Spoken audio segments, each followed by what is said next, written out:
I was born with a destiny that forbids failure. As long as I persist in a task, success is inevitable. Yet I find no joy in this. For in the weaver of fate, my path is one of great bloom in late years. The greatest flaw of blooming late is the matter of one's remaining years. Even if I achieve greatness, I will likely be on my deathbed by then, unable to enjoy the fruits of my labor. But a sudden thought struck me. Since such destinies exist, then the legends of immortals must also be true. If I can cultivate the way and attain immortality, then this late bloomer destiny will become my greatest treasure. Though I am but a lowly stable hand for now, once I find a path to cultivation, I will surely soar like a dragon to the heavens. Tomorrow, I plan to seek out my second aunt. She is a concubine of Master Huang. The Huang estate employs martial artists as guards. They might possess some health nurturing techniques. 6 years ago, driven by famine, I was sold to the Li estate as a servant. I started as a mere shop slave. After years of hard toil, I successfully rose from slave to become the Li estate's new horse groom. After leaving the Li estate today, I first ran to the rouge shop. I spent a whole month's wages on a box of fine gold rouge. When I finally met my aunt, I presented the rouge and stated my intention. I hope to learn a few martial moves from the Huang estate guards, to practice martial arts. Since ancient times, scholars rely on ink, but warriors rely on gold. You are already past your prime. There is no future for you in this path. My second aunt, Wei Hong, furrowed her brows. However,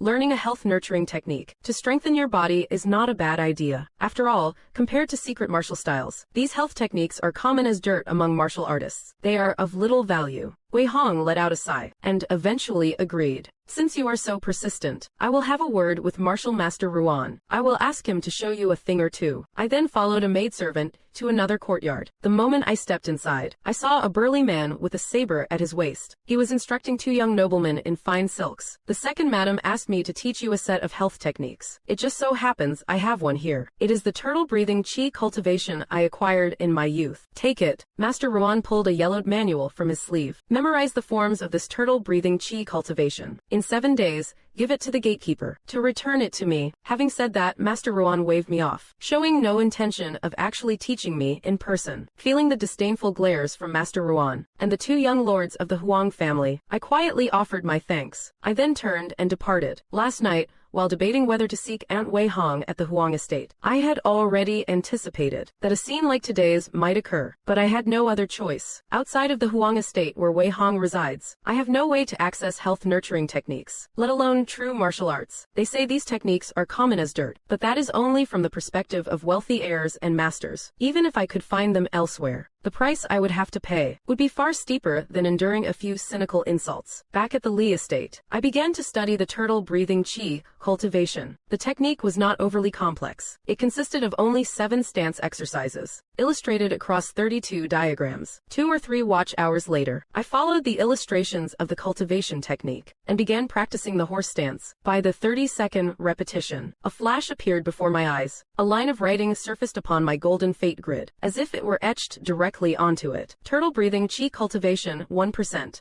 Practicing 9 times a day. Mastery will be achieved in 5 years. Although I had long ago measured my own meager talent, spending 5 whole years just to master a basic health-preserving art still left me feeling somewhat disgruntled. Most people practicing such arts would become proficient within a few months. Who on earth would take 5 years? But then a sudden realization hit me. Mastery in 5 years.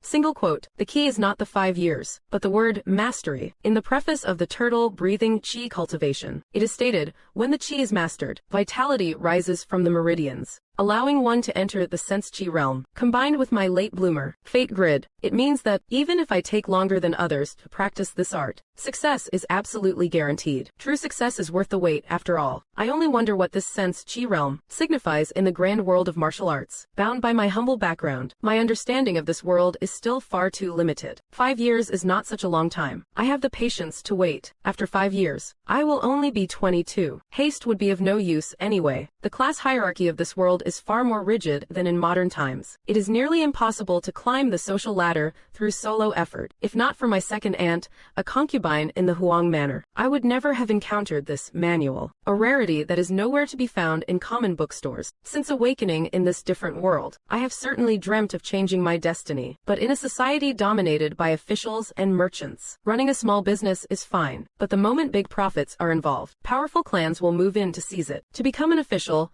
one must first study in a private school. possess a clean social standing, find a scholar to act as a guarantor, and then join the imperial examinations. Only by fighting through 10,000 competitors can one earn a title of merit. Having lived 2 lives, even with my past wisdom and a bit of wit, I am far from being a match for the child prodigies found within a 10-mile radius. And even those local prodigies often spend their entire lives without earning the title of shukai. Most end up as tragic, elderly perpetual students. Rote memorization for the exams is merely the basics. The difficulty lies in interpreting the Confucian commentaries. The sheer volume of texts is far greater than anything I have known. Without a photographic memory, one could spend a lifetime without achieving any rank. Furthermore, studying costs a fortune. Supporting a scholar who does not work is no small burden. If it were not for supporting 2 young masters in their studies, life in the Li Manor would not be so frugal. They only eat meat twice every 10 days. Time flies in the blink of an eye. One night, 3 months later, after finishing my turtle breathing routine, I finally noticed a slight change within my body. Winter was approaching, yet I did not feel the slightest bit of cold. On the contrary, I felt through my limbs and bones a surge of warmth flowing out, even without full mastery of the technique. This warm current had already manifested within me. My internal energy is truly extraordinary. During this recent period, I have inquired about the cultivation of martial artists. Those swordsmen who enjoy great fame in the countryside only possess basic physical skills. None have reached my current realm of being impervious to the bitter cold. I closed my eyes to check my progress in health cultivation. Turtle breathing chi cultivation, 21 per 100. Seeing it had surpassed level 15. I fell asleep, feeling deeply satisfied. The following morning, I rose at the crack of dawn. I began my chores at the Li Manor. After nearly 2 hours of hard labor, my body remained cool and refreshed. Not a single bead of sweat appeared on my brow. Just then, a young girl dressed as an ordinary maid walked out from the inner chambers. "Brother Wei, the madam is looking for you." I heard from Kai Sha that when the madam and the master retired last night, they spoke of the matter between you and Xinghua. She is likely going to grant her consent. At the thought of the madam approving my marriage to Xinghua, my heart surged with joy. Though I possess the late bloomer destiny and will surely rise to prominence in the future, I never looked down on Xinghua, the cook, nor did I think that a maid of the Li Manor was beneath me. Xinghua and I have been close since we were children at the manor. She has always taken great care of me. It could be said she is the person I am closest to in this world. I also did not think too highly of myself. Mastering health cultivation does not necessarily mean I will certainly find an immortal in the future, or set foot upon the path of immortality. Upon entering the inner chambers, Li Shi, dressed in simple cotton robes, sat in the seat of honor. She lifted the tea lid and took a gentle sip. "Xinghua entered the Li family 2 years before you. She is 3 years your senior, and I have watched her grow up. As the old saying goes, a wife 3 years older is like holding a gold brick. Xinghua's parents passed away long ago. I consider myself part of her family. I hereby grant my blessing for your marriage." The next day, in a hall of the Li Manor's outer courtyard, slightly tipsy, I stood beneath the eaves. I rubbed my temples to clear my head a little. I opened the door and immediately noticed the bride sitting on the edge of the bed. Through the partially draped red veil, I felt that Xinghua's appearance seemed more exquisite than usual. From ordinary, she had become beautiful. The night passed in silence. As the dawn light shone through the window paper into the room, I held Xinghua as we lay in bed. "Brother Wei, in a few days, let us ask the madam for a few days of leave. I want to visit your home. We must also inform your father of our marriage." Xinghua spoke in a low voice. Having sold our lives to the Li family, the 2 of us marrying meant we did not need to worry about matchmakers or parental commands. The master and madam of the Li family could make the decision, and no one could find fault with it. However, regardless of that, we still had to notify Wei Bao. I nodded at the mention of this happy news. My old home is quite a distance from Qingmu County. It takes a day or 2 of travel. That was also the reason why I had not notified Wei Bao in advance. Aside from the distance, there was another reason I had not told Wei Bao about the wedding. The wedding was presided over by the Li Manor. It would not be appropriate for Wei Bao, an outsider, to come to the Li Manor. Aside from seeing my father, while we were talking, Xinghua got out of bed, picked up her sewing kit from the shore, and began to patiently mend for me the old worn-out padded jacket I used to wear. While she was busy with her hands, she spoke with me, discussing the mundane matters of our married life, such as taking leave to visit relatives, renting land to grow grain, and other such things. The main room was where the Li family, out of pity for us 2 servants, had lent us to stay in temporarily. Although the Li family did not specify a date to return it, staying here long-term felt somewhat somewhat inappropriate. It would be better to save money and buy a small house near the Lee residence. Furthermore, it was fine for the two of us to be regarded as servants, but we could not let our children follow in our footsteps, bowing and scraping before others from a young age. And all of this required money. The only way to earn money right now was for me to work harder, renting land from the Lee family, while continuing my duties as a horse groom and perhaps running a small stall. That way, we could save some silver every year. I will follow your lead, I said, nodding my head, agreeing with Xinghua's plan. It was a strategy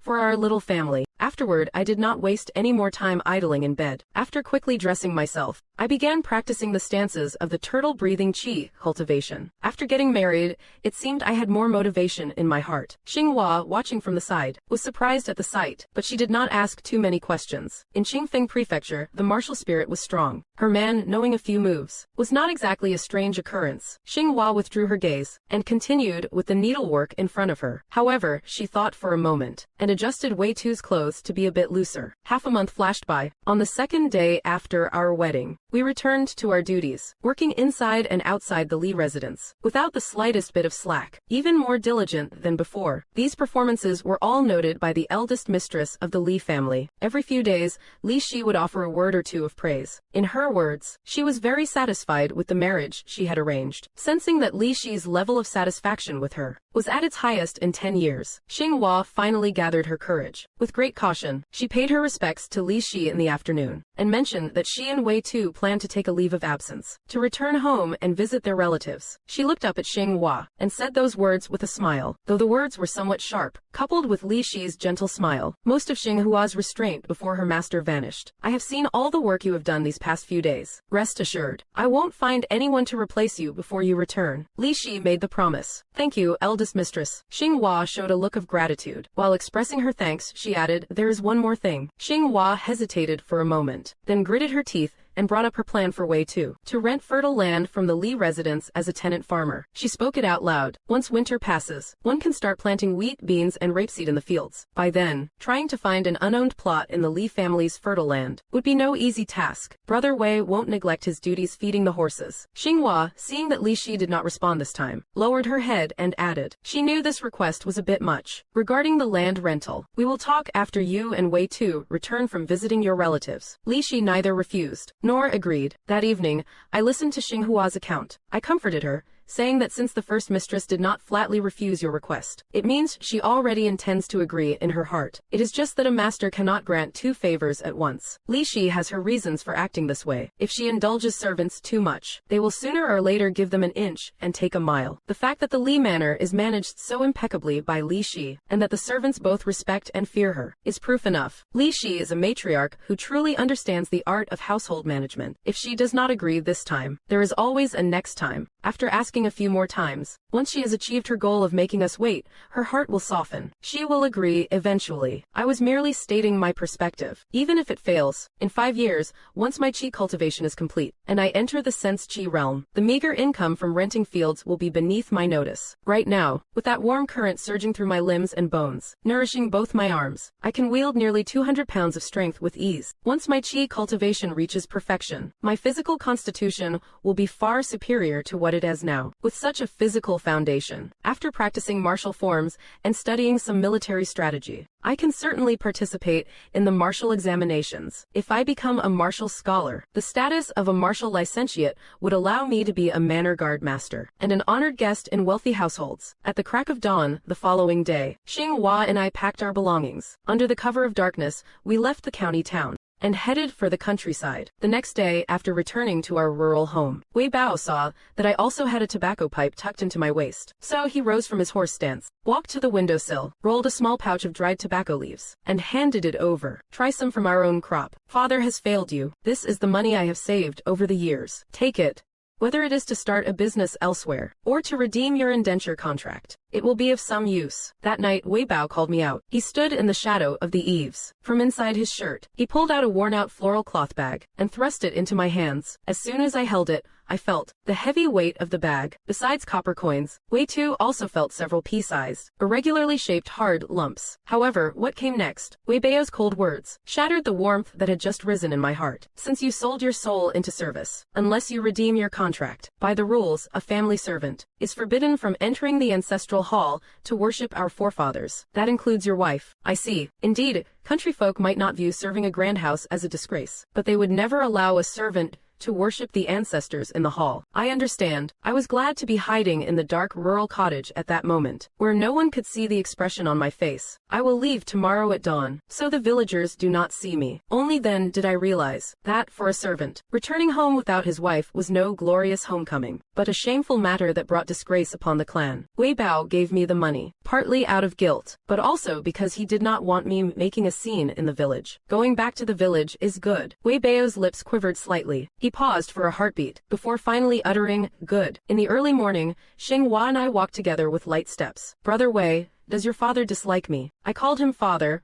but he did not even respond. Tears began to well up in the corners of Xinghua's eyes. And then there is the ancestral hall. From her words, the fact that she was not allowed to enter the Wei family ancestral hall to pay her respects was clearly weighing heavily on her heart. I did not offer an answer. Instead, I gently stroked Xinghua's head, pulling her into my embrace, letting her tears soak into my robes. That day will come. I made a silent vow to myself. When we married, I could not provide the traditional 6 rites for her. I accepted that we had to keep everything simple back then, but returning to my hometown to visit family, and yet I could not even let Xinghua step foot in the ancestral hall. The two of us had to leave Wei family village early in the morning, dejected and humiliated. There was no way I could remain indifferent to this. Upon returning to the Li residence, I resumed my quiet, unremarkable life. Regarding the matter of the farmland, Li Shi never mentioned it again. It was as if she had completely forgotten about the promise. Half a year passed by, as the spring plowing season approached. Seeing that Li Shi still had not brought up the land, Xinghua finally gave up hope. It had been about a year since I had acquired the turtle-breathing qi cultivation. On this day,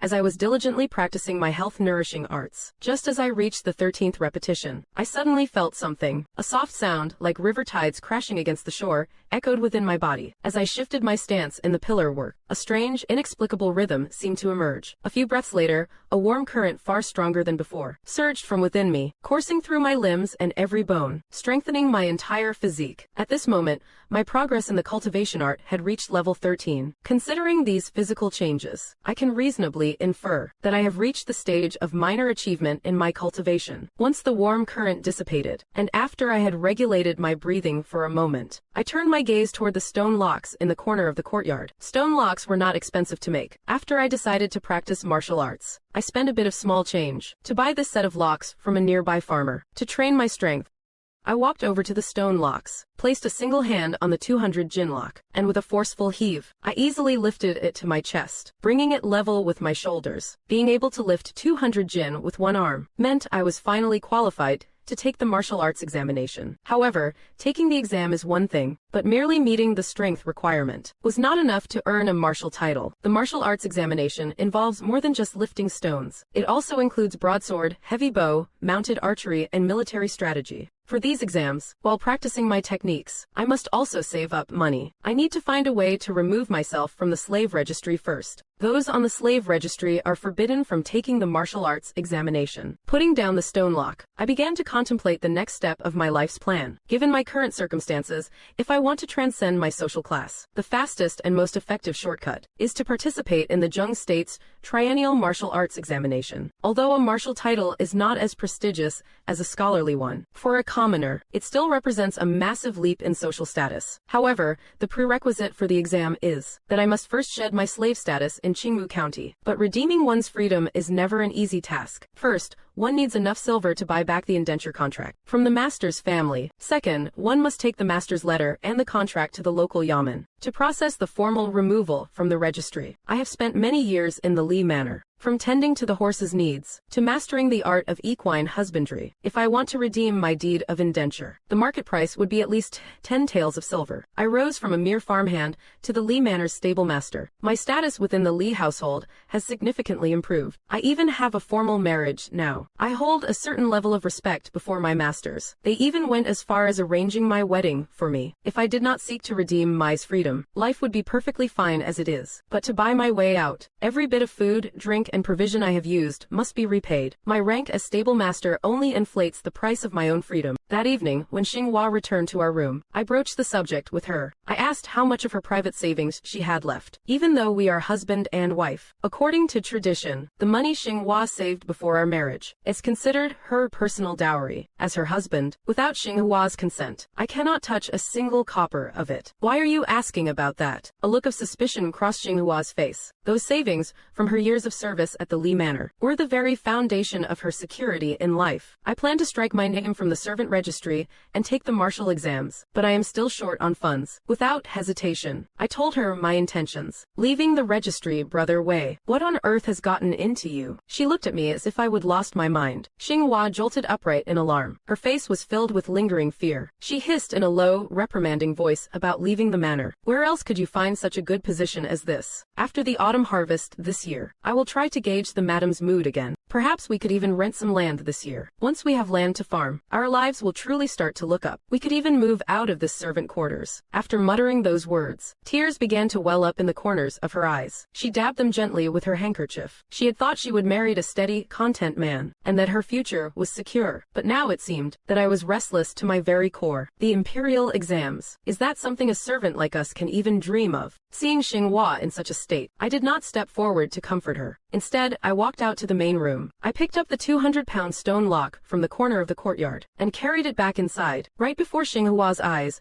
I began a vigorous training routine. This is not a dream, is it? Xinghua wiped her eyes dry with her handkerchief. She walked over to my side and tried to give the stone lock a nudge. In an instant, an expression of sheer disbelief washed over her. Her eyes shone brighter than the flickering oil lamp in the room. The 200-pound weight was so heavy, she could not even budge it. Yet her man could wield it with such ease. Brother Wei, are you truly serious about the martial exams? At this moment, she was not just hoping for the next generation to be scholars. She began to place her faith in her own husband, to rise above and buy land in this lifetime. As long as I master my techniques, passing the martial licentiate exam should not be a problem. Despite my own inner uncertainties, I gave Xinghua my absolute word. Until the martial exams in Qingfeng Prefecture, there is still over a year's time.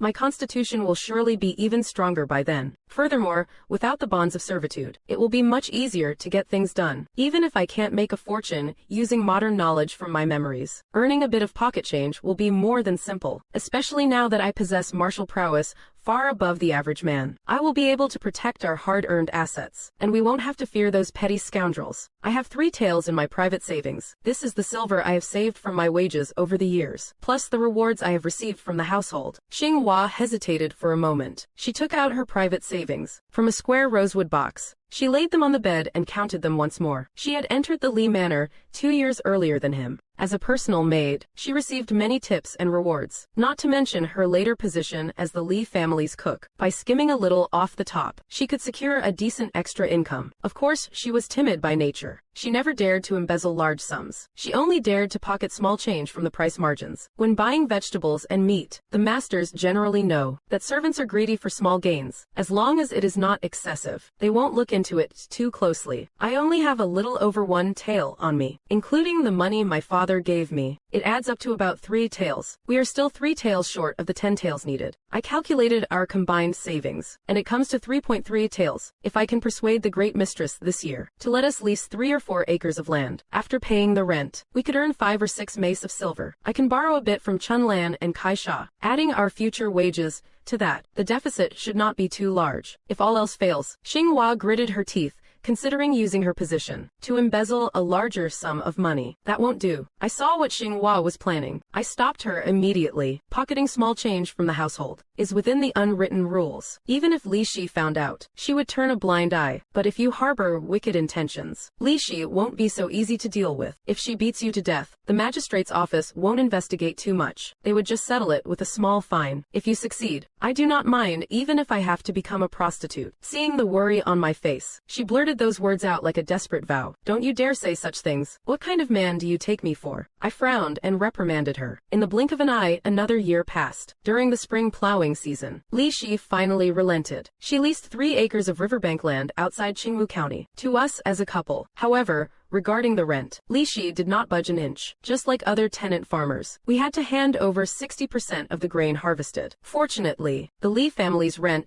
included the land tax collected by the government, unlike other landlords, who made the tenants pay the land tax separately. In other words, by farming these 3 acres, after giving away the 60% rent, the remaining 40% was ours to keep. 2 weeks before the wheat turned golden and ripe, Master Li Yaozu took me, his servant, into the prefectural city to pay the tuition for his eldest son, Li Xingye, at the prefectural academy. Those academy instructors are really pieces of work. The wheat won't be ripe for another 10 days. Yet they insisted on collecting tuition now. They clearly just wanted to squeeze out a bit more silver. On the road, Li Yaozu rode on horseback, while I led the horse toward the city, heading back while purchasing goods along the way. I watched the grain carts following behind us. He then grumbled about the trees being pruned too early this year. It caused him to lose money for nothing. Regarding these matters of the prefectural school, I have heard them from Li Yaozu's mouth not 10 times, but at least 8. My ears were practically growing calluses from hearing it so often. In another half a month, once the grain harvest is complete, the remaining money I need will finally be saved up. The only thing left is to persuade Li Yaozu and Li Shi to let me redeem my freedom. I pondered silently to myself. It is going mostly according to plan. After more than a year of living frugally, the money in my hand is now very close to the 10 taels needed. The price for my redemption. What I lack now is only to convince Li Yaozu and Li Shi to agree to the redemption, to return my indenture contract to me, and be willing to provide a written letter of proof. However, just as I was wondering how to negotiate buying back my own body, the master, Li Yaozu, finished complaining about the school, and suddenly struck up a conversation with me. Wei Tu, you have a sturdy build, and you possess great strength. How about staying by Xingyi's side as a bodyguard to protect him? Then, as his father, I could feel a bit more at ease. Li Yaozu pulled the reins tight, then cast a condescending glance at me. He stroked the goatee under his chin, a calculating glint flashing in his eyes. I replied, the young master already has people attending to him. If I go, would not I be overstepping my place? If I disrupt the young master's studies, he would surely be displeased. I was momentarily stunned, then found a suitable excuse to deflect. In another half a year, it will be time for the county examination. I added another sentence. We certainly cannot delay Xingyi's studies. Li Yaozu remained silent for a short while, then nodded heavily. He did not bring up the matter again. Li Yaozu wants to send me away during the busy autumn harvest. What kind of scheme is he plotting? After paying the tuition, I headed toward the Li residence in Qingmu County. During the journey, I kept pondering the reason behind this. Back at the Li residence, I sought out Kaisha, the head maid. I told her about the confusion in my heart, and asked for her insight. Kaisha and I were in the same group of servants who entered the Li house. Our relationship has always been quite good. The news that my marriage to Xinghua was approved by Li Shi was also relayed by Kaisha through Chun Lan's mouth. As I see it, it is possible the master has set his sights on sister Xinghua. Kaisha pulled Wei Tu to a corner of the corridor, finding a spot where no one could see them. She whispered her judgment. Lately, the madam has not been very happy. A few nights ago, I heard the master and the madam arguing. She said the master was having affairs with the wives of the tenant farmers. If the master sends you away, no one will look after the fields you rented. Sister Xinghua would then be left entirely at his mercy. Kaisha spoke each word with deliberate clarity. What a sinister scheme. After hearing Kaisha's words, my face darkened instantly. I wished I could tear Li Yaozu limb from limb right then and there, subjecting him to 1,000 cuts. I had heard before of some tenant farmers, who, in order to rent good land from the landlord, would offer up their own wives to share his bed. But I never imagined that this seemingly benevolent Li residence would also be filled with such vile calculations, to make me go and serve as the young master's attendant. I am afraid that might not be Li Yaozu's true intention, using this matter to force my hand and make me hand over Xinghua. That is his real goal. If I do not comply, the grain I have spent a year toiling over will simply rot in the fields. If I do not comply, any hope of leasing such fertile land next year will be completely out of the question. I understand the situation now. Thank you, Kaisha. After a moment, I slowly unclenched my tight fists. I bowed slightly to Kaisha and expressed my gratitude. I returned to the main hall. I practiced several rounds of my health cultivating arts, warming up my body thoroughly with my current martial prowess. Attaining the rank of a martial candidate, even if not a guaranteed certainty, is certainly within my reach. If I approach Li Shi directly to discuss buying back my freedom, given her shrewdness, she likely would not stand in my way. A shallow pond cannot hold a true dragon. I believe Li Shi understands this well. Keeping a martial artist with a rebellious heart in the household would only invite future disasters. If it does not work out, and Li Shi refuses to be reasonable, a flash of ruthlessness crossed my eyes. When one carries a blade in their heart, the urge to kill will arises naturally. With my current strength, slaughtering the entire Li manor would not be difficult. Of course, I still remember the debt of life I owe to the Li family, so I won't resort to such measures. However, escaping the Li manor, taking to the hills and becoming an outlaw, or a bandit is still an option. I have had enough of living submissively. Regarding the matter of discussing my redemption with Li Shi, after careful thought, I decided it should not be delayed any longer. I worry that hesitation will breed complications. According to what Kai Sha said, Master Li Yaozu wants to use the autumn harvest of the leased land to threaten the two of us, to force me and Xinghua to submit. The wheat harvest in Qingmu County is in about 10 days. I must redeem our freedom before then. Although I am still a bit short on the silver required, at least we have not reached a point of open hostility yet. Li Yaozu sees that I am strong and robust, so he will surely harbor some wariness. There is a high probability he will abandon his original plan. He won't want to make an enemy of me. That evening, I explained my plan to Xinghua and asked for her opinion. You are my husband. I will follow your lead in everything. Xinghua replied. Xinghua knows she lacks a broad perspective, so she never argues with me on major decisions. That is all I needed to hear. I nodded, then instructed her. Tomorrow, when you go to the county town for supplies, return to the Li Manor a bit later than usual. If things go wrong, leave the county town as quickly as possible and hide outside the city walls. Brother Wei, are you planning to? Hearing this, Xinghua's heart skipped a beat. She immediately feared the worst, but the moment the words left her mouth, she swallowed them back. She gave a soft hum of agreement, slipped her legs out from under the quilt, and under the cover of night, began to pack our belongings. After the lamp was extinguished, the couple slept in each other's arms. In the middle of the night, Xinghua whispered one thing: when you leave, do not leave me behind. I was drifting in and out of sleep, but I heard her words clearly. Yet, I did not know how to answer her. If that time truly comes, in the midst of chaos, I cannot guarantee whether I would still bring a burden along, only to implicate myself. Even in death, I would still want you to cook for me. I have grown so accustomed to your cooking that anyone else's food simply lacks flavor. After reflecting for a long time, I spoke words that were perhaps not very appropriate. The next morning, I rose as usual, tending to my duties very early. I mixed the fodder for the horses, crushing the hay that had accumulated over the past few days piece by piece. After finishing the work, I watched Xinghua carry her basket out of the front gate of the Li Manor. Then I sat on a stone block and waited for a while, until the sun scorched my back past the point of endurance. Only then did I stand up and head toward the inner courtyard. The master had strictly forbidden outsiders from entering the inner residence. Mindful of my place, I stood at the entrance of the inner courtyard, asking a passing maid to announce my presence to Li Shi. Soon, the maid returned with Li Shi's orders and led the way, bringing me into the drawing room. Wei Tu,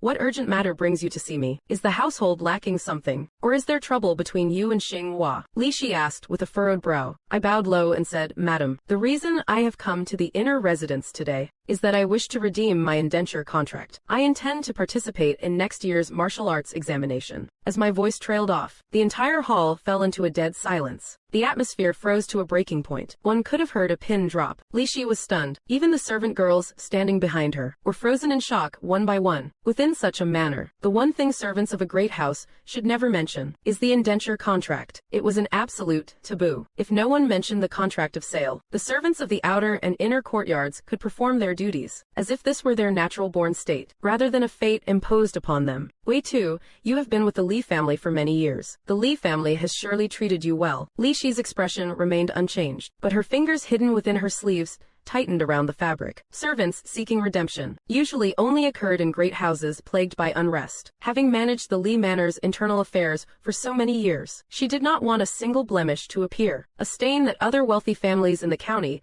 could use against her. The Li Manor saved my life, a debt I can never fully repay. I nodded and replied, Madam, as I have just stated, I intend to redeem my freedom to sit for next year's military imperial exam. The words military imperial exam echoed once more in Li Shi's mind. After this second time, Li Shi finally understood the weight of those words. She raised her eyes, earnestly scrutinizing the dark-skinned youth before her. She watched him for a long silence. Raise your head. Since entering the drawing room, she had seen my head bowed low, never once lifted. Or rather, since the Li family first bought me as a servant, she had never seen me look up. All this time, she had been greatly satisfied by how strictly I followed the rules. But today, she felt she had miscalculated. The one who seemed the most compliant turned out to be the most restless at heart. To think he actually wants to redeem himself, to become a military candidate, and leave the Li family, following her command. I raised my head. looking directly at the matriarch of the Li manor. Why do you wish to take the military exam? Earning a degree in the military arts is no easy feat. When Li Shi saw my appearance, her heart settled with ease, and she asked in a gentle voice. My facial features did not resemble the extraordinary countenances of legends, like the dragon's nose or imperial visage she had read about in books. On the contrary, I looked rather plain and unremarkable, no different from a common peasant in the countryside. The madam did not know that as early as 2 years ago, I had requested a longevity cultivation manual from my second aunt. After 2 years of practice, my inner strength and vigor had increased significantly, already meeting the requirements to participate in the martial exams. After a moment of deliberation regarding the matter of my secret cultivation, I decided to reveal the whole truth, chapter and verse, and casually mentioned my second aunt's name, Wei Hong. Wei Hong. Li Shi paused for a moment. Upon hearing that name, she fell into deep thought. Although Wei Hong was only a concubine in the Huang household, because she had borne a son, her status in the Huang residence was quite high, far different from that of an ordinary mistress. While she might not influence the inner affairs of the Li family, holding on to Wei Tu's indentured servitude contract and making an enemy of her would ultimately be unwise. After a short while, when Li Shi gently placed the lid of her teacup onto the tea table beside her, everyone in the hall knew that she had made up her mind. I cannot decide on your freedom alone. I must consult with the master first. Li Shi glanced at me, then continued, the master has always been open-minded. Since your heart is set on this path, the Li family will not stand in your way. Deep down, she had already approved of his future prospects. Redeeming one's bond involves the household's personnel affairs. To act without the master, Li Yaozu's approval, would be somewhat inappropriate. The master has arrived. Li Yaozu hurried from his private quarters to the guest hall. He took a seat in another chair. Have you brought enough silver to redeem yourself? His tone was not as gentle or sentimental as Li Shi's. The moment he opened his mouth, he demanded the full redemption fee. My family's resources are meager. I beg the master and the madam to show mercy and consider a small reduction. I delivered my prepared plea. 10 taels of silver was the market price I had estimated, not the actual amount required for the redemption. Just as Li Yaozu was about to speak, Li Shi stood up and gave him a meaningful look, signaling Li Yaozu to follow her to the inner hall to discuss the matter. Time trickled by slowly. From the moment I entered the inner manor until now, the hour of noon had already passed. Finally, at 1/4 noon, Li Yaozu and Li Shi emerged from the inner hall one after another and took their respective seats. Business is business. Since you wish to leave the Li family and redeem your bond, then the redemption fee is unavoidable. All these years you ate at the Li's expense, lived at the Li's expense, and the Li family even taught you the trade of horse breeding, all while paying you wages. These are all costs incurred. Li Shi brought out the account books and calculated. The total comes to approximately 11 taels and 5 mace. Wei Tu, can you accept this redemption amount? Li Shi inquired. I beg the madam to be gracious and reduce it slightly. In the future, I, Wei Tu, will surely repay this debt of gratitude. Upon hearing the final sum for my redemption, I was shocked to my core. The Li family's calculations were far more demanding than my own. An extra 1 tael and 5 mace of silver is no small sum. In years of famine, it could buy a whole person. As a servant, I suppressed the deep dissatisfaction in my heart and lowered my voice to speak. When Li Yaozu saw me bowing in respect, a hint of satisfaction appeared in his eyes. Wei Tu, you grew up here in the Li household. We say you are like family, so we should show some consideration for our shared history. The price for your redemption can be a bit lower. How about 8 taels and 8 mace for good luck? Many thanks, master. After I finished expressing my gratitude, I pulled out the silver I had saved over all these years. After counting the money, I handed it to Chun Lan, the maid standing beside the madam. It is exactly 8 taels and 8 mace. Chun Lan placed the broken silver on the lacquer table, leaning in to whisper to Li Shi. It seems you came well prepared. This is your deed of indenture and your letter of release. Master finished writing them in the inner hall just moments ago. Li Shi gave a faint smile. She took a sealed envelope from her sleeve and placed it on the tea table. With those words, she also explained why she and Master Li Yaozu had spent so much time conferring in the inner hall. Wei Tu thanks the master and the madam. I bowed once again to show my thanks. However,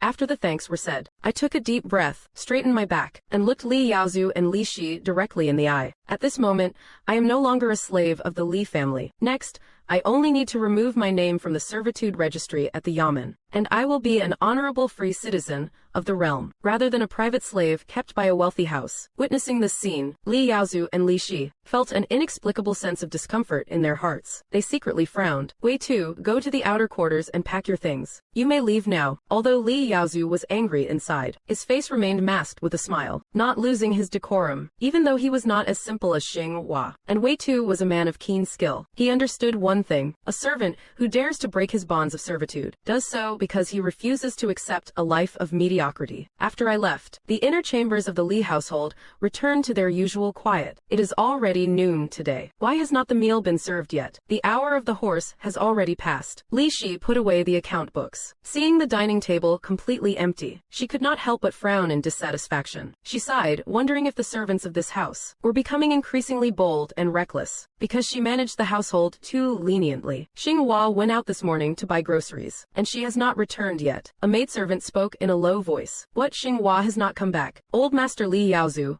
who had just walked to the table, heard these words, and his expression immediately turned cold. But in an instant, he seemed to think of something, and a chill ran down his spine. I must be overthinking things. Li Yaozu rubbed his brow, then sat down on the wooden stool by the table. He told himself he was just scaring himself. From the day Wei Tu entered the Li household until now, the Li family had never done anything to wrong him. Wei Tu would not possibly take such a desperate risk over such a trivial matter. The plan to force Xing Hua into submission had not even happened yet. On the way to the prefecture city, he had only mentioned having Wei Tu serve as Li Xingyi's personal attendant. No matter how much I speculate, it simply does not add up. It must be a mere coincidence. The words must be echoed in Li Yaozu's mind once more. He was desperately trying to reassure himself. Yet his heart refused to settle. He recalled the way Wei Tu's back was straight as a ramrod when he left, and how he had looked him directly in the eye. That kind of gaze.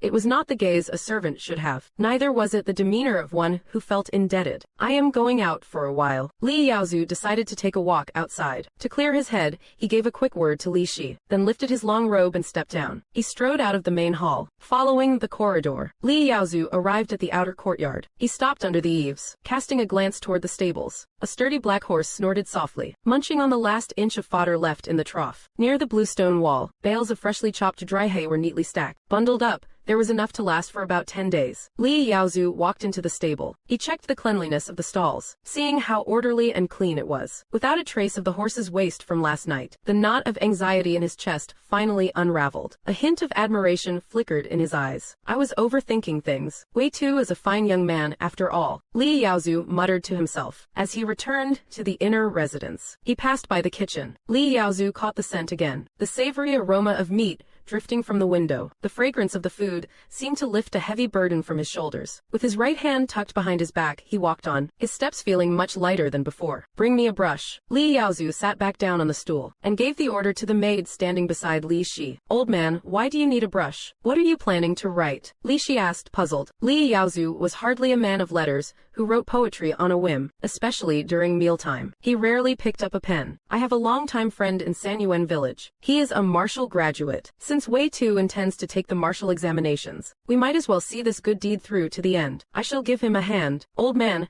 have you caught some kind of fever? You are talking nonsense. Li Shi was astonished. Earlier, when they were discussing the redemption fee in the inner hall, she was the one who had pleaded for leniency. Only then did they reduce the amount Wei Tu had to pay. If the price for his freedom was set too high, the other wealthy wives would gossip during their gatherings. They would say the Li family lacks class and only cares about money. Li Yaozu's hand paused midair as he held the brush. His expression soured with displeasure. He knit his brows together, cursing under his breath about her short-sightedness. Ignoring Li Shi, Li Yaozu turned his attention back to the paper. Following the blue vertical lines, he lowered his brush and began to write. Once finished, he took out his private seal and pressed a bright red stamp onto the letter. If what I saw is true, then this letter will sow a seed of good karma. But if what I saw was false, meaning his hidden intentions run deep, then this might just prevent a future disaster. Li Yaozu scrutinized the letter, stroking his goatee thoughtfully. His eyes gleamed with a calculating light. The debt of mentorship and favor is as heavy as Mount Tai. Deliver this to Wei Tu. Li Yaozu placed the letter into an envelope and handed it to the maid standing nearby. The instructions were given swiftly. While I was packing my belongings in the main hall, I received another letter written by the master, Li Yaozu. This envelope was just like the one that previously held my deed of indenture and certificates. It was the same kind of envelope. It was not even sealed with a wax stamp. Therefore, with great ease, I could see the contents written inside. Master Shan of Sanyuan village. The letter asked me to go there as a long-term laborer, and incidentally learn some martial arts from Master Shan, to better prepare for next year's martial arts examination. After reading the letter, my reaction was much like Li Shi's. I felt like the sun was rising from the west. Has Li Yaozu completely changed his spots? This letter may seem like just a simple note, but since it is addressed to a martial graduate, the favor being called in is by no means small. Sanyuan village is not far from the county seat, only about a day's journey on foot. Now that I have redeemed my freedom, Li Yaozu would not go out of his way to trap me in this matter. In all likelihood, this is genuine. After hesitating for a short while, I finally made up my mind. I decided to do as the letter suggested, to go to Master Shan's house in Sanyuan village as a laborer, and take the opportunity to ask this martial senior for some insights on the examination. It is currently midsummer. Until next February's martial arts examination, there is still more than half a year. By deviating from my original plan and redeeming my freedom early for the remaining half year, it is highly likely that during this period, I would not be able to earn a single cent. I would just be eating through my savings. In the county during the slack farming season, the one thing not in short supply is men from the countryside looking for work, even if they do not ask for wages, and only require the master to provide room and board. Such jobs are still hard to find. Otherwise, Xinghua would not have had such a strong reaction when she heard about the redemption. Compared to being a servant, for a real man, a servant who redeems himself often finds no way to make a living. Thank the Bodhisattva for his protection. That evening, after Xinghua saw Li Yaozu's handwritten letter, a smile finally appeared on her face. She knelt in the corner, bowing in the direction of the city god temple, prostrating herself 3 times. During the first half of today, she had been living in constant fear, worried that an angry Li Yaozu would have me beaten with clubs, thrown out of the Li residence, or that I would be branded a runaway slave, leading the Yamen constables to search the city all night for me. Let me pack your clothes and some food for you, Brother Wei. After you finish your business at the county Yamen, tomorrow, set off for Sanyuan village early. After Xinghua finished thanking all the gods in the heavens, she did not stay idle for long. She began packing my travel clothes and provisions. In less than half a month, it will be the wheat harvest. If I am not in the county, I let out a sigh. Working as a laborer at Master Shan's during the harvest, I will certainly be busy. How will I have time to return to the county to harvest our wheat? And Xinghua is just a lone woman. During the day she is busy with meals at the Li residence. Even if she has time at night, leaving the city then would be far too dangerous. How can you not see which is more important here? Even if the grain on those 3 acres goes to waste in the field, it does not compare to the importance of your future. Xinghua's face tightened, showing her displeasure, just like a nagging shrew after an argument. Even if I cannot harvest the wheat myself, I can hire other tenants to do the reaping. It is merely a matter of spending a bit more money. These words completely dispelled my worries. I nodded my head, agreeing to the decision to set out for Sanyuan Township tomorrow. The next day, I rose early, carrying my luggage to wait at the gates of the county Yamen. As midday approached, the main gates of the Yamen were finally pushed open by several watchmen. Soon, I arrived at the hall where the household registry office was located. A clerk in black robes was inside, quietly reading and writing official documents. I took out my deed of servitude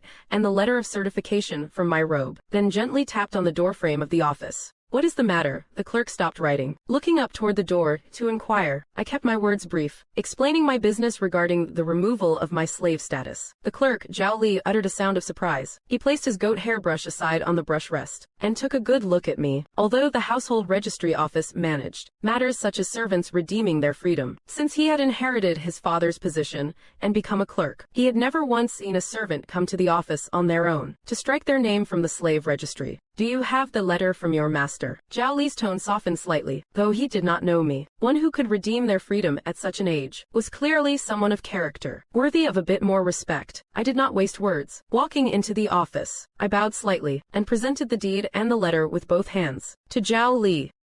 He had not expected that I was a youth, not yet 20. Zhao Li noted down Wei Tu's name and place of origin, then opened the deed and the letter. He carefully compared the handwriting and seals with the office archives. Once everything was confirmed to be correct, Zhao Li took out a ledger, with the words, Commoner Registry, written on the cover. On the last page, he added Wei Tu's name. Once registered as a commoner, he would have to pay a fixed poll tax every year. If he possessed land, he would also need to pay land tax. Furthermore, regarding the annual labor corvée, if one wishes to be exempt, one must pay a service substitution fee. Zhao Li explained each point one by one. Hearing this, I nodded, indicating that I understood. Being a commoner is only temporary. As long as I take part in the military examinations and achieve a rank, I can move from the commoner registry to the military or even official registry. By then, there would be no need to pay poll taxes or labor fees. Leaving the county yamen, I did not linger in the county town. After eating a wheat cake that Xinghua had baked yesterday, I followed the flow of people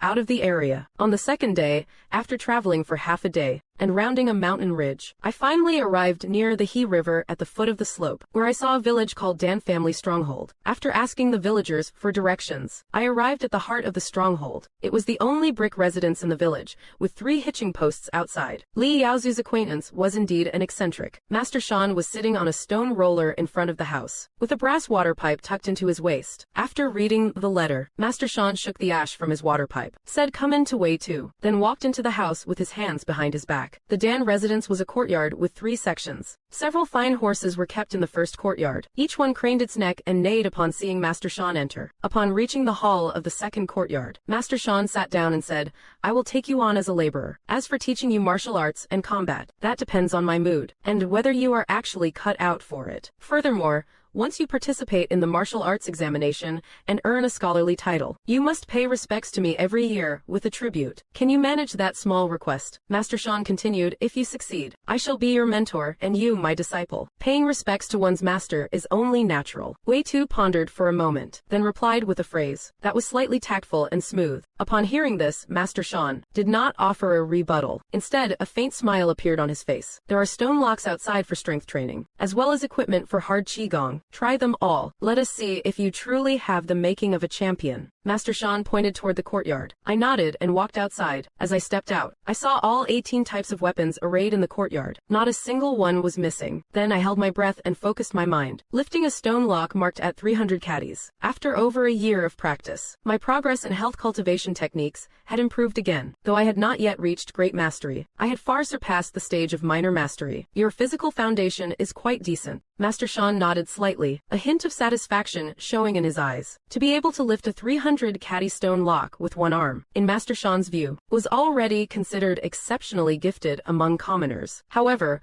when it came to drawing the heavy bow, I shook my head, honestly admitting that my memory of the technique forms was lacking. Your technique is flawed. Master Shan frowned. In the martial arts examination, if you wish to earn a title, relying on brute strength alone is far from enough. But despite this, Master Shan did not seem to take it too much to heart. If you fail this time, just take the exam again next time. Techniques and forms can always be practiced again. What styles of fist, leg, or saber techniques have you learned? Master Shan fell into deep thought for a moment, and asked if I only knew the turtle-breathing qi cultivation. I answered, truthfully, turtle-breathing qi cultivation. That mere health-preserving manual. What kind of rubbish is that? Master Shan had clearly heard of turtle-breathing qi cultivation's reputation before. Soon his words betrayed his disdain for this particular health cultivation technique. As his voice trailed off, Master Shan suddenly remembered Li Yaozu's letter, mentioning my background as a servant. He then felt that everything made perfect sense. The martial arts most likely accessible to a household servant would only be those common health-preserving techniques found on every street corner. It is getting late. Master Shan glanced at the sky. Settle in first, he said. If you perform well as a long-term worker, I will teach you a few boxing routines. Hearing this,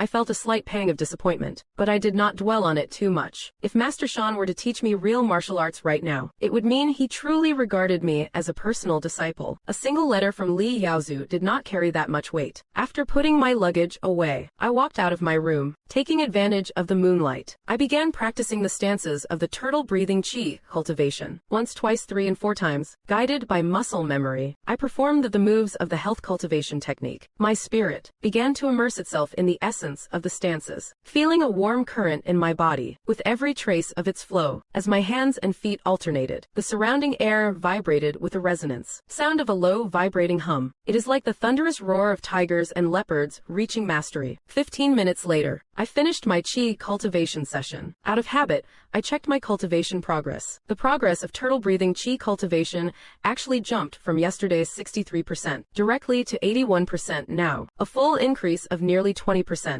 It must be the result of long-term accumulation finally paying off. I wonder if I can reach full mastery of this art within 5 years, to complete my cultivation ahead of schedule, and enter the sense Qi realm. Since I began practicing the turtle-breathing Qi cultivation, I have not slacked off for a single day, not just 9 sessions a day, but over a dozen daily sessions, far exceeding the requirements of the late bloomer destiny. Only half of the 5-year period has passed, and I have already reached 81% progress in Qi cultivation. As one nears the end, that is when the true difficulty begins. It is possible that I may practice for months without a shred of improvement. That is a reality I must be prepared for. A few days later, the wheat harvest at Shan family village finally ended. As I was laying out the last sack of new grain to dry on the threshing floor, Master Shan rode over on his yellow horse. A hint of appreciation showed in his eyes. He said, "Come with me for a ride. After a lap, I will teach you archery." The martial arts examination has 3 events related to archery: drawing the heavy bow, mounted archery, and standing archery. If you want to achieve rank in the examinations, your archery must be exceptional. Master Shan clapped his hands. Soon, a maid from the manor came out carrying a lacquered tray. She walked toward us. On the tray lay 3 bows, each of a different design. There was a short bow for mounted archery, a long bow for standing archery, and a heavy bow for testing strength. "This is a 5-dan heavy bow." Master Shan picked up the heavy bow, fixing his gaze on the straw target in the corner of the courtyard. His aura in that single instant suddenly became sharp and formidable. With 3 distinct twangs of the string, the 3 feathered arrows Master Shan had notched flew from his hand, piercing the air. They struck directly into the bullseye of the straw target. 1 dan equals 100 caddies. This 5-dan bow requires 500 caddies of strength. If you can draw this bow during the examination, in the strength trial, you will at least secure a top-tier grade. Master Shan caught his breath for a moment, and placed the heavy bow back onto the tray. Drawing that 5-dan bow just now was a significant drain on his physical energy. Archery requires a proper bow stance. I will demonstrate it for you a few times. Commit it to memory. Master Shan did not rush me to test my strength. Instead, he stepped forward and adjusted his footing, assuming the bow stance. With that movement, his legs seemed to instantly take root into the stone tiles of the yard. His body stood as upright and firm as a pine tree, completely motionless. Mastering the bow stance does not only benefit your archery, it will also yield twice the result with half the effort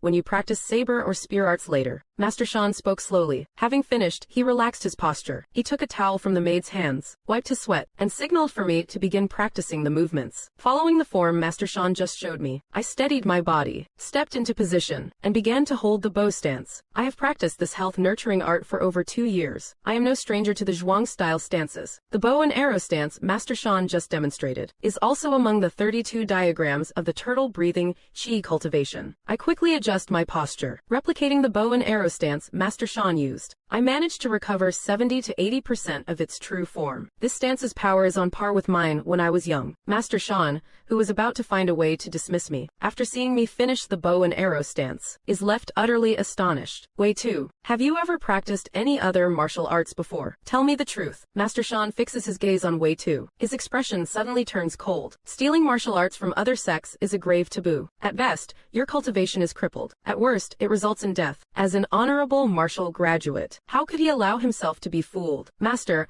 I have only practiced the turtle-breathing Qi cultivation. I have never touched any other martial arts styles. It is just that I have practiced this art for a very long time, training day and night without fail. If you do not believe me, Master, I will demonstrate it for you once. A moment of silence passes. I present the explanation I had prepared long ago. While speaking, I pull out the turtle-breathing Qi cultivation manual from my robe. I present it to Master Shan with both hands, demonstrating the art practiced day and night. Hearing this, Master Shan lets his expression soften slightly as he takes the manual. He even compliments my calligraphy. Having received Master Shan's permission, I no longer hesitate. My feet move into the yin-yang step. I take a moment to regulate my breathing. Setting my stance, I begin to perform the forms of the turtle-breathing Qi cultivation. The 32 forms of the turtle-breathing Qi cultivation have long been etched into my very core. After endless days and nights of practice, my muscle memory has become instinctual. As I move, there is not the slightest hint of stiffness. The execution is perfectly fluid. In the courtyard, Master Shan's brow furrows. His eyes follow every subtle movement of Wei Tu's forms, tracing the transitions between void and solid. He does not even blink. It is exactly as he judged moments ago. Every stance Wei Tu holds right now is no weaker than his own back in his youth. With just a single health-nurturing set, and through relentless day and night training, to actually achieve such a result. When I finish my demonstration, the master casually flips through the manual in his hand. Comparing the two for a moment, a look of genuine admiration appears tears on his face. Having witnessed my mastery of the stances, Master Shan completely discards his previous doubts. Solid, honest foundation like this cannot be faked. Very well, I have seen enough. There is no need to continue the demonstration. Master Shan was just about to have Wei Tu perform a second round of the art. How many years have you practiced this? Over 2 years. Roughly 2.5 years, master. I reply honestly. To reach such a level in just 2 years, besides your decent innate talent, it is inseparable from your sheer persistence. Master Shan nods slightly. A smile touches his face as he offers praise. From this day forward, you are my disciple. No need to work as a laborer in the front yard anymore. Leave the grain drying and horse feeding to Dangan, Master Shan says in a deep voice. As his words fade, Master Shan glances at Shan Gowri, who has just emerged from the main house. Go and prepare the formal tea for the apprenticeship ceremony, and stir-fry a few dishes while you are at it. I am taking an apprentice today. The maid, Zhao Qing, brought the ceremonial tea. Offer a bowl of tea. Once you do, you will officially be my disciple. I shall teach you the arts of combat, and in return, you must care for me in my old age and see to my final rites. Of course, I, Shan, have my own sons and daughters. There is no actual need for you to worry about such matters, but you must keep that intent in your heart. Your disciple understands, master. I nodded in response. Martial arts are a master's bread and butter, much like a craftsman's trade. Mastering them will sustain you for a lifetime. The tea was offered. With this, the apprenticeship rite was complete. Upon hearing my answer, Master Shan showed a look of great satisfaction. After the ceremony, the sky had already grown dark. To avoid any impropriety, I took my leave from Master Shan. I left the inner courtyard. Along the way, I encountered several maidservants. These maids had clearly heard the news of my apprenticeship to Master Shan. One maid with a graceful figure even addressed me as young master. Her voice was as sweet and tender as honey. I cannot grow complacent. The reason the servants of the Shan Manor respect me is solely because I am Master Shan's disciple. This status is like a plant with no deep roots, drifting like duckweed, never truly secure. I must write a letter to tell Xinghua about this good news. Tomorrow, I will ask Master Shan to borrow a pen and paper to write to Xinghua. Just then, there was a knock at my door. Brother Wei, are you resting yet? The third mistress, Lady Gao, knocked on the door. She looked toward the west room and said, this place is far too humble. I have been instructed by the master to take you to the guest quarters in the second courtyard. Before long, Lady Gao led me to a guest room in the second courtyard. She ordered the maids to arrange the bedding and clean the room for Wei Tu. It is late, Brother Wei. I shall take my leave now. Lady Gao stood outside the door and pursed her lips. After giving Wei Tu a slightly reserved bow, she disappeared down the corridor. Seeing this, I was momentarily stunned. After pondering for a while, it began to make sense. At the Shan house, because Lady Gao managed the internal affairs, I had always viewed her as a matriarch with the same status as Lady Li. But only today did I remember Lady Gao is merely Master Shan's third concubine. Moreover, she has no children of her own. She is just a favored concubine. Her actual social standing is not high. Once I became Master Shan's inner disciple, my status in the Shan household became equal to that of Lady Gao. Perhaps it even surpassed her by a notch. This is what they call blessings stemming from one's roots. When the wind blows, the clouds must follow. I secretly warned myself, if my progress in training fails to meet Master Shan's expectations, or if I fail the martial examinations, well, my disciple status might not be revoked. My standing in the Shan family would be hard to predict. Half a month later, after my archery skills had improved immensely, Master Shan led me into his private living quarters. He dismissed all the maids in the room. Then he bent down and pried open a blue brick beneath the altar table. From beneath that blue brick, he took out a rosewood box about 7 inches long. You already have the foundation of the health cultivation stance. It is sufficient for strengthening your physical physique through martial arts. But a martial artist needs more than just a strong body. You must also master the art of combat. Master Shan opened the rosewood box in his hand. From it, he took out a yellowed manual. This is the Tiger Crane Double Form Fist Manual. It is the very foundation of our lineage's martial arts. Once you have mastered the Tiger Crane Double Form Fist, only then can you proceed to practice our saber techniques. My expectations for you are not too high. Aim to master the Tiger form within 1 month. When the time comes, I will teach you the saber techniques related to the Tiger form. By the time the martial arts examination arrives, if you have practiced well, you should at least be able to secure a top-tier rank in the prefectural exam. A top-tier rank in the prefectural exam. Hearing these words, my eyes lit up slightly. The martial exams are like the civil exams. They are divided into county, prefectural, provincial, and national levels. After completing the county and prefectural exams, one only gains the status of a martial candidate. Being a martial candidate is not an official title. It is merely the qualification to participate in the provincial exam. Only by passing the provincial exam with good results can one attain the official title of martial shusai? Many thanks, master. I accepted the yellowed manual with both hands and bowed deeply to Master Shan. Go on and practice. Master Shan gave a gratified smile. He patted my shoulder, then waved his hand, signaling for me to leave. Master, wait a moment. Your disciple still has one thing he does not quite understand. As I reached the door, something suddenly occurred to me. I hesitated for a moment. Then I asked, Master, do you know of the sense chi realm? Your disciple saw it mentioned in the preface of the turtle-breathing chi cultivation. It spoke of the sense chi realm. Upon hearing this, Master Shan was also taken aback. Martial cultivation is divided into internal and external paths. That is the difference between internal arts and external techniques. The sense chi realm is the very first stage of cultivation. In the internal arts, it is merely the first minor realm of internal arts. Hearing this, I felt a sudden wave of disappointment in my heart. I have practiced health cultivation for so long. According to the signs of my great vessel, late bloomer fate, it requires long-term dedication. Only after 5 years can I enter the sense chi realm. Next, Master Shan further explained the cultivation realms for internal martial masters beyond sense chi. After sense chi, there are the true chi, shanshan and grandmaster realms. In the true chi realm, an internal master possesses the strength to rival external masters. One can imbue weapons with true chi. Even flying flowers or plucked leaves can wound people, if one wishes to reach such a level. Even for those with exceptional natural talent. Without 30 to 50 years of meditation, it is simply impossible. As for the Shanshan realm, speaking of this, Master Shan's eyes showed a hint of lamentation. The Shanshan realm is a stage that both external and internal martial masters can reach. External masters refine their marrow to the bone, nurturing a breath of Shanshan chi. Your grandmaster left years ago to break through to this realm. He traveled far to Qingfeng Prefecture and disappeared without a trace. Later, an old friend brought back his golden saber. Only then did I know he had perished during his secluded cultivation. Since ancient times, Shanshan is a stage hard to come by. If achieved, according to your grandmaster's words, one at that realm could live for 200 years. Hearing this, I was shocked to the core. So, such is the power of a Shanshan martial master. And what of the immortal path? I fear that achieving eternal life is no mere dream. Returning to my room, I immerse my consciousness deep within my mind. To observe my great vessel takes time, destiny. In the past 3 months, my progress in health cultivation has only increased by 2%, though learning archery and horsemanship during this time has delayed my practice of the cultivation arts. I have still managed to complete at least 9 training sessions every single day. It seems that after mastering the health cultivation art, reaching the state where internal and external harmonize to enter the sense chi realm is by no means an easy feat. Now that I have the manual for the tiger crane double form fist in hand, I can test some of my theories. Regarding my great vessel takes time, destiny. Several hours later, after finishing the manual, I began to follow the illustrations, practicing the movements clumsily. By the 17th repetition, just like with the turtle-breathing chi cultivation, the golden words of my destiny appeared, showing the progress for the tiger crane double form fist. Tiger crane double form fist 1%, 7 sessions a day, and I will master it in 3 years. Surprisingly,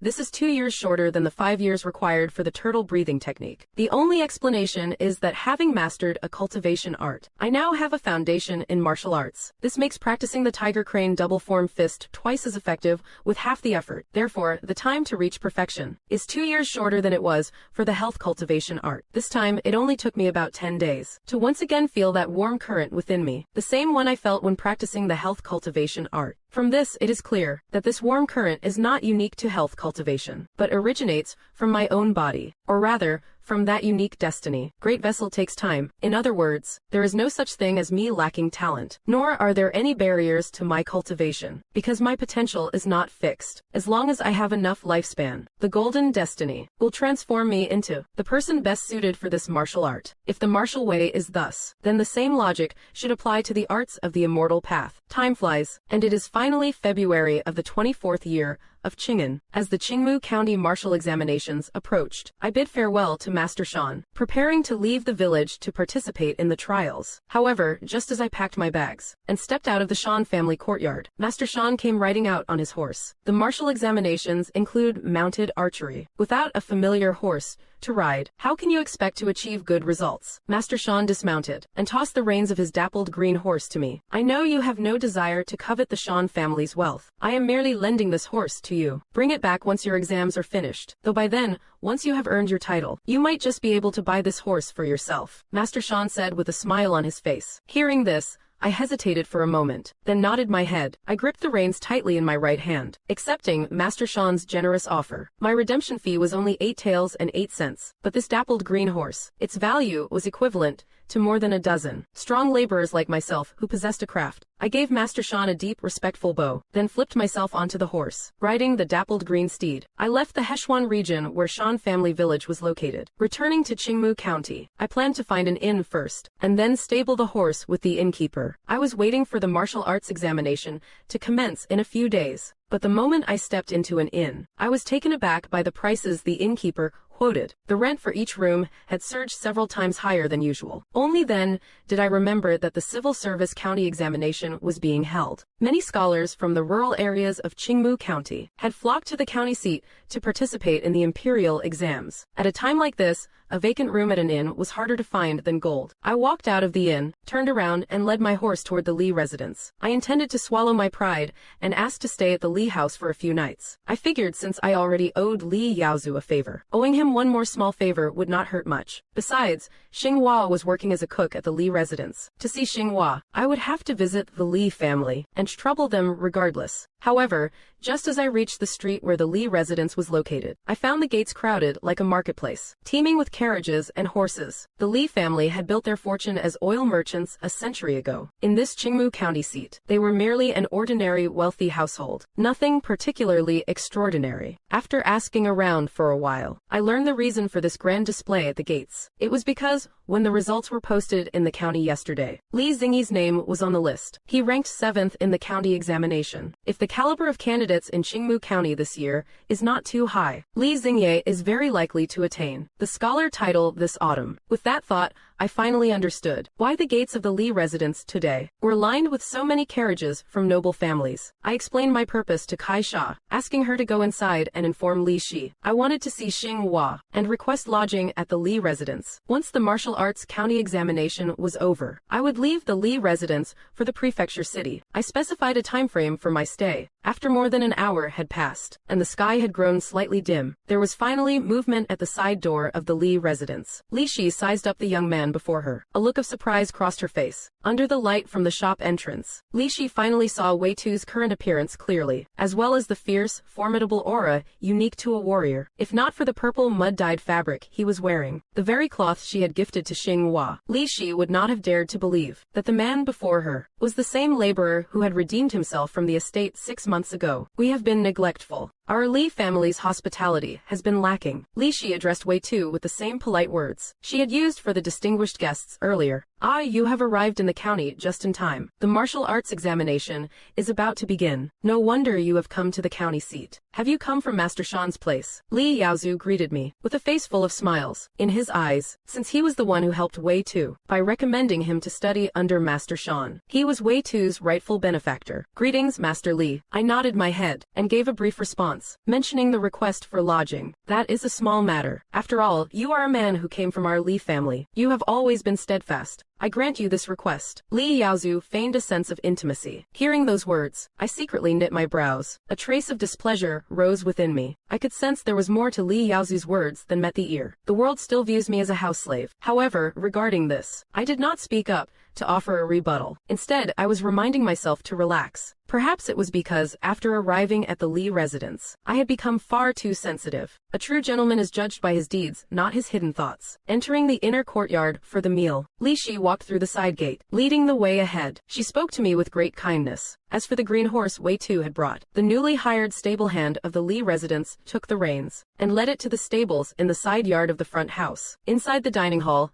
a young man in a scholar's robe sat on a wooden stool. When he saw Wei Tu being ushered in by Li Yaozu and his wife, his eyebrows could not help but twitch slightly towards Wei Tu. Li Xingyi was naturally very familiar. Wei Tu was one of his few playmates during his youth at the Li residence. Brother Wei, Li Xingyi took the lead in greeting me, his face devoid of any trace of arrogance. I rarely return home to rest. Having been studying at the prefecture academy all this time, I have not had many chances to see you, Brother Wei. I never imagined that despite your humble position, you still harbored such great ambitions. After hearing this remarkable news from my father, I truly admire you, Brother Wei. Li Xingyi wore a bright smile, raising his hands as he spoke. with fingers joined in respect. He gave a formal bow to Wei Tu from his seat. In this upcoming county exam, with your martial skills, Brother Wei, you will surely shine in the military martial arts trials. When the time comes, let us head to the prefecture city together, so we can look out for one another. Hearing Li Xingyi's request, my expression faltered slightly. What would be the best thing to say? I felt a bit awkward. If I were going to the prefecture city, traveling with Li Xingye would naturally be quite convenient. However,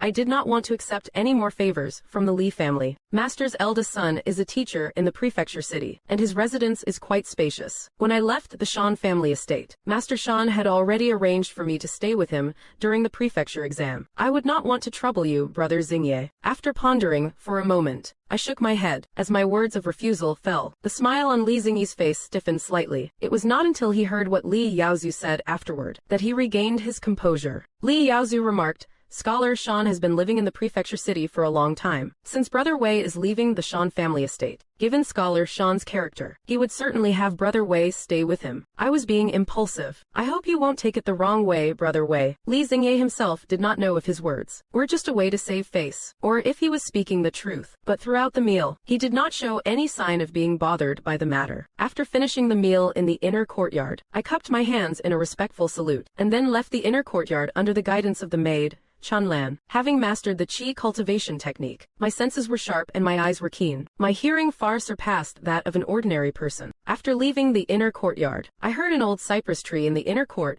take a heavy blow, and the source of that kick was most likely the seemingly humble and polite Li Xingye. Arriving at the front house of the Li residence, outside the room where I had lived 6 months ago, I saw Xinghua standing before the door, holding a lantern. Brother Wei, you are back. Upon seeing me, Xinghua excitedly rushed forward to embrace the man she had known since childhood. She lifted her foot, but then shyly retreated. After half a year, Xinghua could see that I was much stronger than when I had left home. The waistband of my robe felt a bit looser. The stitching I had done myself had been unpicked and resewn in a full circle. The needlework was far more delicate now. It felt both familiar and yet strange, especially this fierce, martial aura I now carried. It was truly soul-stirring. Xinghua was certain she herself must have also been intimidated by this aura surrounding Wei Tu. After all, she was but a frail woman, a maidservant from a secluded manor who had never seen the great world. I came to a halt in the courtyard. I saw Xinghua take a small half-step back, and saw the flickering fear in her eyes. Dining in the inner manor was far too refined. I did not get my fill. Are there any flatbreads left in the kitchen? Bring me a few, and prepare some bathwater for me. I have been traveling all day. I spoke to Xinghua in the commanding tone one would use with a maid. Upon hearing these words, Xinghua, standing before the door, felt a slight pang of disappointment in her heart. But alongside that disappointment, she also seemed to feel that she was no longer a useless person. At the very least, she could still serve as a chore maid, not just for any man, but for her husband, who now had a future as a candidate. To this, Xinghua had long been accustomed to taking things as they came. She turned and walked into the room, looking for the wheat cakes she had just finished baking in the kitchen a moment ago. Just then, I silently walked up behind her, and gave her bottom a playful pinch. Rest well and wait for me in bed. I have been holding it in for too long at the Shan Manor. I did not treat her like a stranger at all, whispering those shameless words that made her ears turn red. Eat your food first. Xinghua stuffed the piping hot wheat cakes into my arms. She stomped her foot in embarrassment, then hurried out of the main hall. She obediently ran to the maid's washroom to bathe. A few days later, in the 24th year of Qing'an, the Qingmu County Martial Arts Examination finally arrived. Unlike the civil exams held in booths near the county market, the candidates' experience was quite different. The martial arts examination was held directly outdoors in the open air. The venue was set on West Street of the county seat, in the square right before the city god temple. On the high platform in front of the temple, a middle-aged official dressed in green robes sat in the center seat. On both sides of the square below the platform, the gentry and wealthy merchants of Qingmu County sat in their fine silks. All these people fixed their gazes upon the 200 to 300 warriors standing in the field. Their eyes were full of anticipation. Literature for the poor, martial arts for the rich, it has been so since ancient times. An ordinary wealthy family, by being frugal, could easily support 1 or 2 scholars who did no manual labor, but it was difficult to support a warrior who had trained since childhood. Therefore, of the nearly 300 martial candidates standing in the square, more than 60% came from these gentry and wealthy merchant families. Another 20% had countless ties to them as well, serving as their private estate guards. Only the remaining 20% of martial artists came from humble backgrounds. How did he end up here as well? A desk had been set up in the corner of the square, exclusively for verifying the candidate's origins. Behind the registration desk sat an officer, the same black-robed clerk Wei Tu had seen before at the county yaman's registry. As the clerk finished checking the stack of records on the desk, he suddenly spotted Wei Tu's name and details among them. His expression turned to one of surprise. He flipped to the last page of the registry in his hand. After comparing Wei Tu's hometown and age, he could not help but say in astonishment. At this point, only half a year had passed since Wei Tu applied to change his status last year, because Wei Tu was the very first person he had seen to ever redeem himself from servitude since the clerk took over his father's post. The impression Wei Tu left on him was incredibly deep. Trying to change one's fate through the martial exams is no simple feat. I only hope he does not end up dead on the arena stage, the man in the black robe muttered, lost in his own thoughts. But he was not the only one in the square who recognized Wei Tu. Aside from the man in black, there was a beautiful woman seated in the guest gallery. That beautiful lady was none other than Wei Hong. Seated behind Master Huang, she slightly furrowed her willow leaf brows, watching Wei Tu as he stood in the square. What is he doing here? Does he actually intend to take the martial exams? His build is certainly sturdier than it was 3 years ago, but among this crowd of warriors, he looks quite ordinary. He might not even be a match for Yuan Shan. Wei Hong felt a wave of conflicting emotions. Part of her hoped Wei Tu would stand out among the warriors, so that he could support her as a member of her maiden family later on. Yet, her intuition told her that Wei Tu would not make the cut. This nephew of mine simply does not have it. In over 3 years, Wei Tu has only learned some basic health-preserving arts. How could he ever compare to the martial practitioners from noble families? Those born into wealth have trained since childhood. They feast on meat every meal, receive guidance from famous masters, and nourish their bodies with expensive medicinal tonics. Compared to them, you are just a small fish in a big pond. Soon,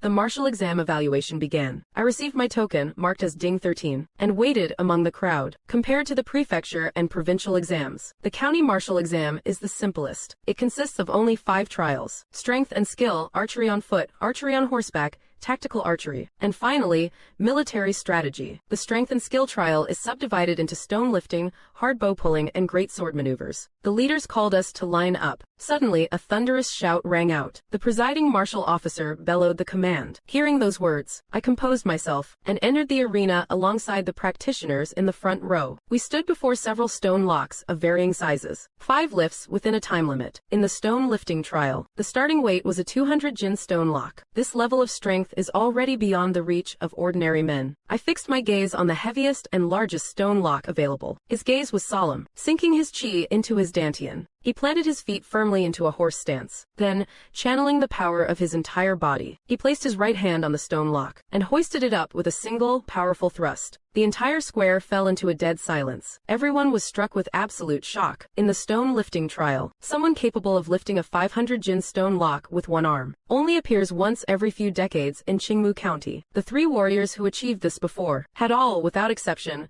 topped the list of the county martial exam. At that moment, the official in charge of the stone lifting subject announced my result. Ding 13, stone lifting, top grade superior. According to the regulations, to secure a top grade in stone lifting, one must lift a 300 jin stone lock with a single arm, hold it above the head, and maintain the position for 30 breaths. Even his aunt, Wei Hong, began to think of winning him over. Today is only the first session, and the results are already this impressive. Once the evaluation is over, I must go and see him. Wei Hong's eyes flickered with intent. She had managed to stand out among Master Huang's many concubines, and become a secondary wife who bore a son. She relied not just on her looks, but on her calculated schemes. She was confident that after promising Wei Tu significant rewards, this nephew of hers would not only let go of his past grudges, but would also be deeply grateful to her, from the bottom of his heart, and staying firmly by his side. As for what Wei Hong was thinking, I, who was currently participating in the next stage of the martial arts exam, had no idea at all. While waiting for my turn, when I received the note handed over by Wei Hong, I was momentarily stunned. After reading the contents written on the slip, I pondered for a brief moment, then rolled the paper up and tucked it into the inner lining of my coarse cloth waistband. The message was very simple. She wanted me to wait at the square after the exam, and suggested it would be best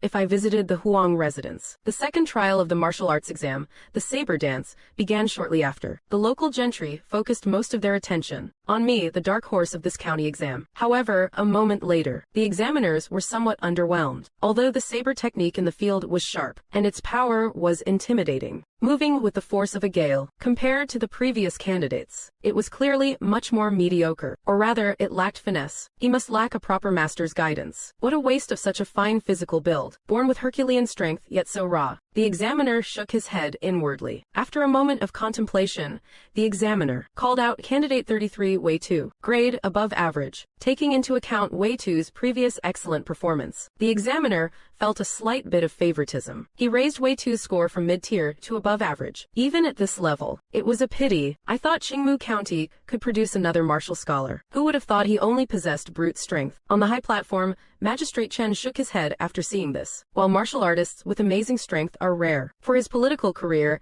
and for Qingmu County, this did not have much of an impact. It was not worth his extra attention. Hearing this result, I was not disappointed at all. Instead, I felt quite pleased in my heart. It was only in mid-October last year that Master Shan taught me the Tiger Crane double form manual, and the saber techniques corresponding to it were learned even later. I had only practiced for about 2 months. To be able to achieve an above-average score in saber technique within 2 months could be considered a testament to my extraordinary talent. The third trial began shortly after. It was the final test, drawing the heavy bow. This subject tested one's internal strength and martial foundation. My internal cultivation had already reached great mastery. My body possessed strength without a single weak point. When it was time to draw the heavy bow, I drew a 4-pinnacle bow 9 times with each arm. Finally, I finished with the highest difficulty, drawing the bow behind the back. In this final trial, I smoothly achieved a grade A score. To reach the superior grade A, one had to draw a 5-pinnacle bow. A 5-pinnacle bow required 500 pounds of strength. Currently, for me to lift 500 pounds was still a great struggle, let alone drawing a 5-pinnacle heavy bow and performing various high-difficulty maneuvers. To handle a 5-pinnacle bow with ease, one would need at least 600 or 700 pounds of strength. Not long after the 3 martial trials ended, Wei Hong and a stout middle-aged man walked over together. When they were about 30 paces away, Wei Hong suddenly quickened her pace. With a smile on her face, she greeted me warmly. Wei Tu, this is your uncle. Give him a proper greeting. Later, you should come to the Huang residence.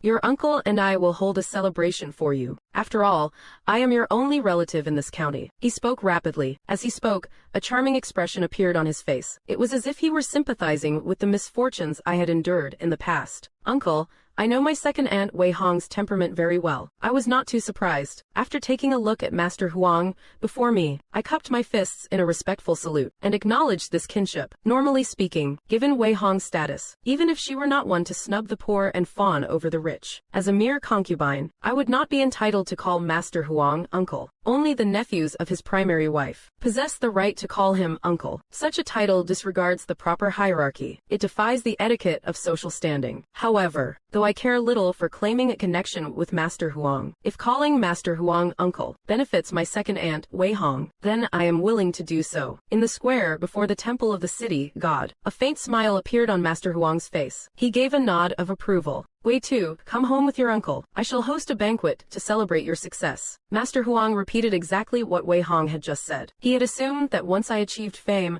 I would be difficult to deal with. He thought I would hold a grudge due to the cold shoulder previously shown by the Huang household and Wei Hong, but he did not expect me to acknowledge the kinship so readily. A wise man indeed knows how to adapt to the circumstances. Master Huang thought to himself, a martial artist from a humble background, even with a good physical build and innate divine strength, would find it hard to reach the end of the martial examinations and secure a prestigious title. That Wei Tu lacked a famous master's guidance was already common knowledge among the local gentry. According to Master Huang's estimation, Wei Tu's current attempt to please him as an uncle must be to secure a bright future through the Huang family, or perhaps to use their wealth to hire a famous master to fix his shortcomings. However, Master Huang did not mind this at all. Money can always be earned back, but encountering a martial artist with such potential, who also happens to be a relative, is no easy feat. An hour later, inside an exquisite pavilion of the Huang residence, Wei Hong rushed back to her room. She instructed her maid, Xinghe, "Where is the gift Wei Tu gave me 3 years ago? I must see it, second madam." "Who is Wei Tu? And what gift are you talking about?" Seeing Wei Hong's anxious expression, Xinghe felt felt her heart tighten, and quickly asked for clarification. Wei Hong thought for a moment. She said it was a gift box sent over 3 years ago. Likely a brocade box from that rouge shop in the west of the city. He seemed to remember something. Standing on her tiptoes, she retrieved a dust-covered brocade box from the top of the wooden cabinet, and placed it on the table. A look of joy appeared on Wei Hong's face. She took the brocade box from Qinghe's hands, tore off the wax paper seal, and opened it. She took out a small container of rouge from inside. Her expression was one of amazement. Seeing the vibrant color of the rouge,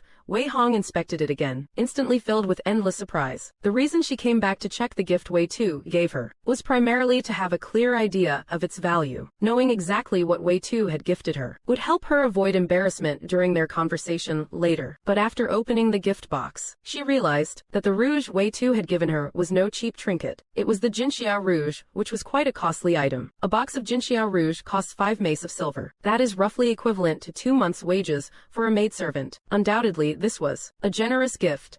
Wei Hong's face flushed with shame. She felt that her previous treatment of her own kin had been a bit too cold and parsimonious. Meanwhile, in the guest hall of the Huang residence, Old Master Huang had the maid brew a pot of fragrant tea, inviting me to join him for a tasting. This tea is the pre-rain cloud and mist tea. After 3 steepings, the steam lingers above the lid like actual mountain mist. Such fine tea costs 3 taels of silver for a mere ounce. If it were not for your visit today, Brother Wei, I would never have let the maid brew such precious tea for a guest. Old Master Huang picked up the tea lid, using it to gently brush away the floating froth. After taking a few sips, he said with a smile, showing his favor toward Wei Tu. For those who sought to gain wealth from the Huang family, Old Master Huang had long ago mastered a set of tactics. That was to use luxury to flaunt his financial power, thereby tempting the other party to pledge their loyalty to him. As his voice trailed off, my brows furrowed slightly in secret. After a moment of thought, I lifted the tea lid, took a shallow sip, and then placed it back on the tea table. Then I looked toward the guest hall, focusing on the calligraphy and paintings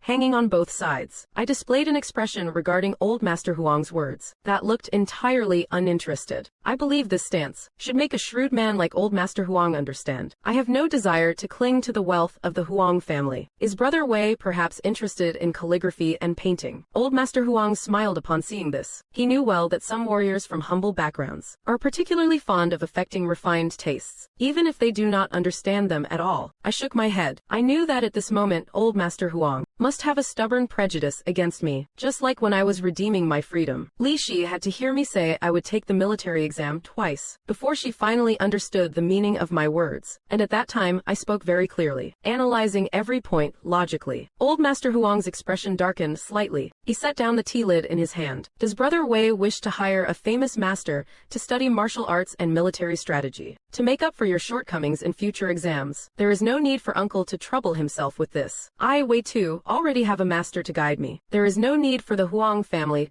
to hire another master. It is not that, but a famous master is essential. With your martial skills, if you do not have a proper master's guidance, you will never reach your full potential. Old Master Huang was not surprised by Wei Tu's reaction at all. The consensus among the gentry was that Wei Tu lacked a famous master, not that he had no master at all. Hearing this, I rose solemnly and gave a respectful bow to Old Master Huang. Uncle, this Wei's master is indeed a famous one. I hope Uncle will mind his words. It was I who was impolite. Old Master Huang narrowed his eyes. His complexion began to look rather unpleasant, yet he maintained his decorum, refusing to lose his manners. He picked up the tea lid, took a small sip, and then gave a signal to the maid beside him. This was the sign to see the guest out. However, just as the maid was about to speak, using Old Master Huang's poor health as an excuse to escort Wei Tu to the door, Wei Tu spoke again. Uncle, this Wei's master is the military graduate from Sanyuan village, but Master Shan must be a renowned master, I said softly. The servant girl in the hall, who was about to speak, immediately stopped in her tracks. She stood respectfully to the side, lowering her head. The status of a provincial military graduate, while not particularly noteworthy in the eyes of officials, as there are far too many ranks higher than a provincial graduate, was different here. Old Master Huang is not an official. He is just an ordinary merchant. Although his wealth is considerable within the county town, he is not yet the kind of tycoon who can socialize with officials on equal terms. Furthermore, a provincial military graduate is unlike a provincial literary graduate. The latter must wait for an appointment from the Ministry of Personnel to become an official. Once one becomes a provincial military graduate, they can be directly appointed as a military official, serving in a local post. So Brother Wei is a disciple of provincial military military graduate Sean. It seems your uncle, was mistaken. My good intentions nearly caused a disaster. Old Master Huang's expression shifted, and a smile spread across his face. He once again lifted his teacup lid, taking a sip of the cloud mist tea, worth 3 taels of silver per liang, to moisten his throat, and to conceal his own embarrassment and trepidation. A disciple of a provincial military graduate, in itself, is not a major threat. He is not the graduate's own son, after all. He cannot inherit the graduate's wealth and reputation. But a disciple of a provincial military graduate who can lift 500 jin is a different story. That is a potential provincial military graduate in the making. A provincial military graduate who is not even 30, even younger. Old Master Huang knew the consequences of offending a future local military official. Even if his jurisdiction did not cover him, officials protect their own. Authority can be borrowed and shared. When the time comes, even if Wei Tu cannot destroy the Huang residence, he could still cause it to suffer a great loss of vitality. All with just a single word. Brother Wei, since you are participating in the military examination, are you confident in achieving a title? Old Master Huang's face regained its composure. He asked with a chuckle. It is hard to say.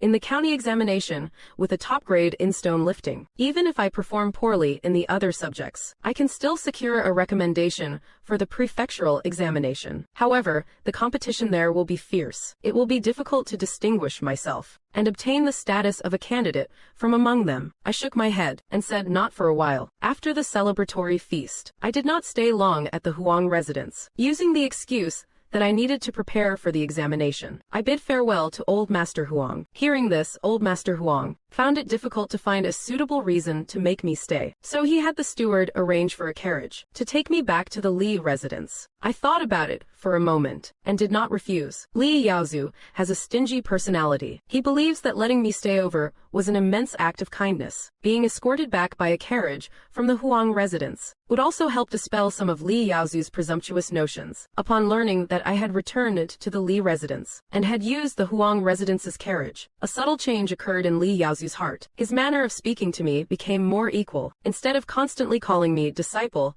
with a hint of condescension, I had always fulfilled my duties when I was at the Li residence before. The next day, in the square before the main hall of the city god temple, the second round of the military examination began. This time the tests were in 3 subjects: mounted archery, foot archery, and martial arts demonstration. After these 3 tests were completed, it would also mark the end of the outer field examinations. All that remained would be the final test of the military examination, the military strategy paper. Soon, the results for mounted and foot archery were announced accordingly. In these 2 tests, I achieved a top grade in both, ranking among the top tier of martial artists. And for this session of the martial exam, only the final practical combat and the written test remain. The practical combat phase is a duel between martial artists. With the prowess I have displayed so far, it won't be difficult to secure a grade A rating. That leaves only the final military strategy test to determine the official rankings of the martial candidates. However, in the Zheng Kingdom, the martial exam prioritizes martial skill first and strategic intellect second. In other words, the scores of the strategy test have very little impact on the candidates' overall rankings. The influence is quite limited. The afternoon session for practical combat began. I started to hope that I would not be matched against those grade A masters of the saber. As the examiner began calling out names for the pairings, I offered a silent prayer. All things considered, I have been practicing my saber techniques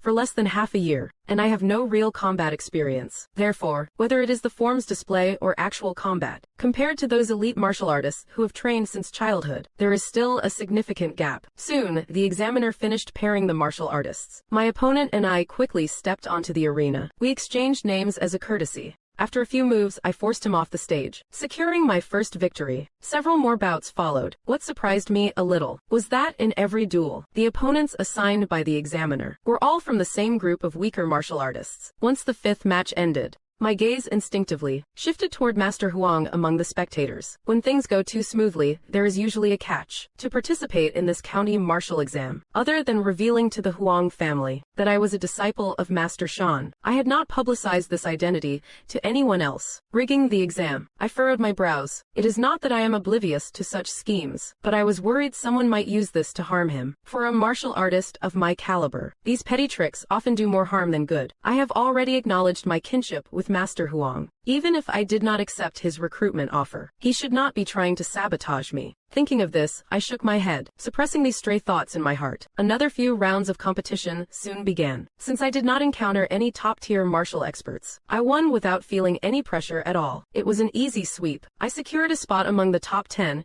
in the final practical combat. I realized that these subtle manipulations were hardly noticed by the other martial artists or the watching commoners. After the session ended, I sought out Master Huang to confirm my suspicions about the combat pairings. As expected, for this martial exam, Master Huang had indeed pulled some strings with Magistrate Chen. Being the top candidate might seem trivial, and its role in securing a position is limited. But in reality, when it comes to official appointments, the government sees that you are the county champion and will use their discretion to assign you a better military post. Furthermore, even if I, your uncle, did not do this, other local gentry would do the same for their own kin. Notifying Magistrate Chen in advance was to ensure the grades you deserve would not be lowered simply because no bribes were paid. Inside the carriage, Master Huang explained in a low voice. Hearing this, I felt a secret sense of helplessness. If everyone else is bribing, and you are the only one who is not, your ranking will inevitably drop. The next day, the military strategy examination for the county martial arts exam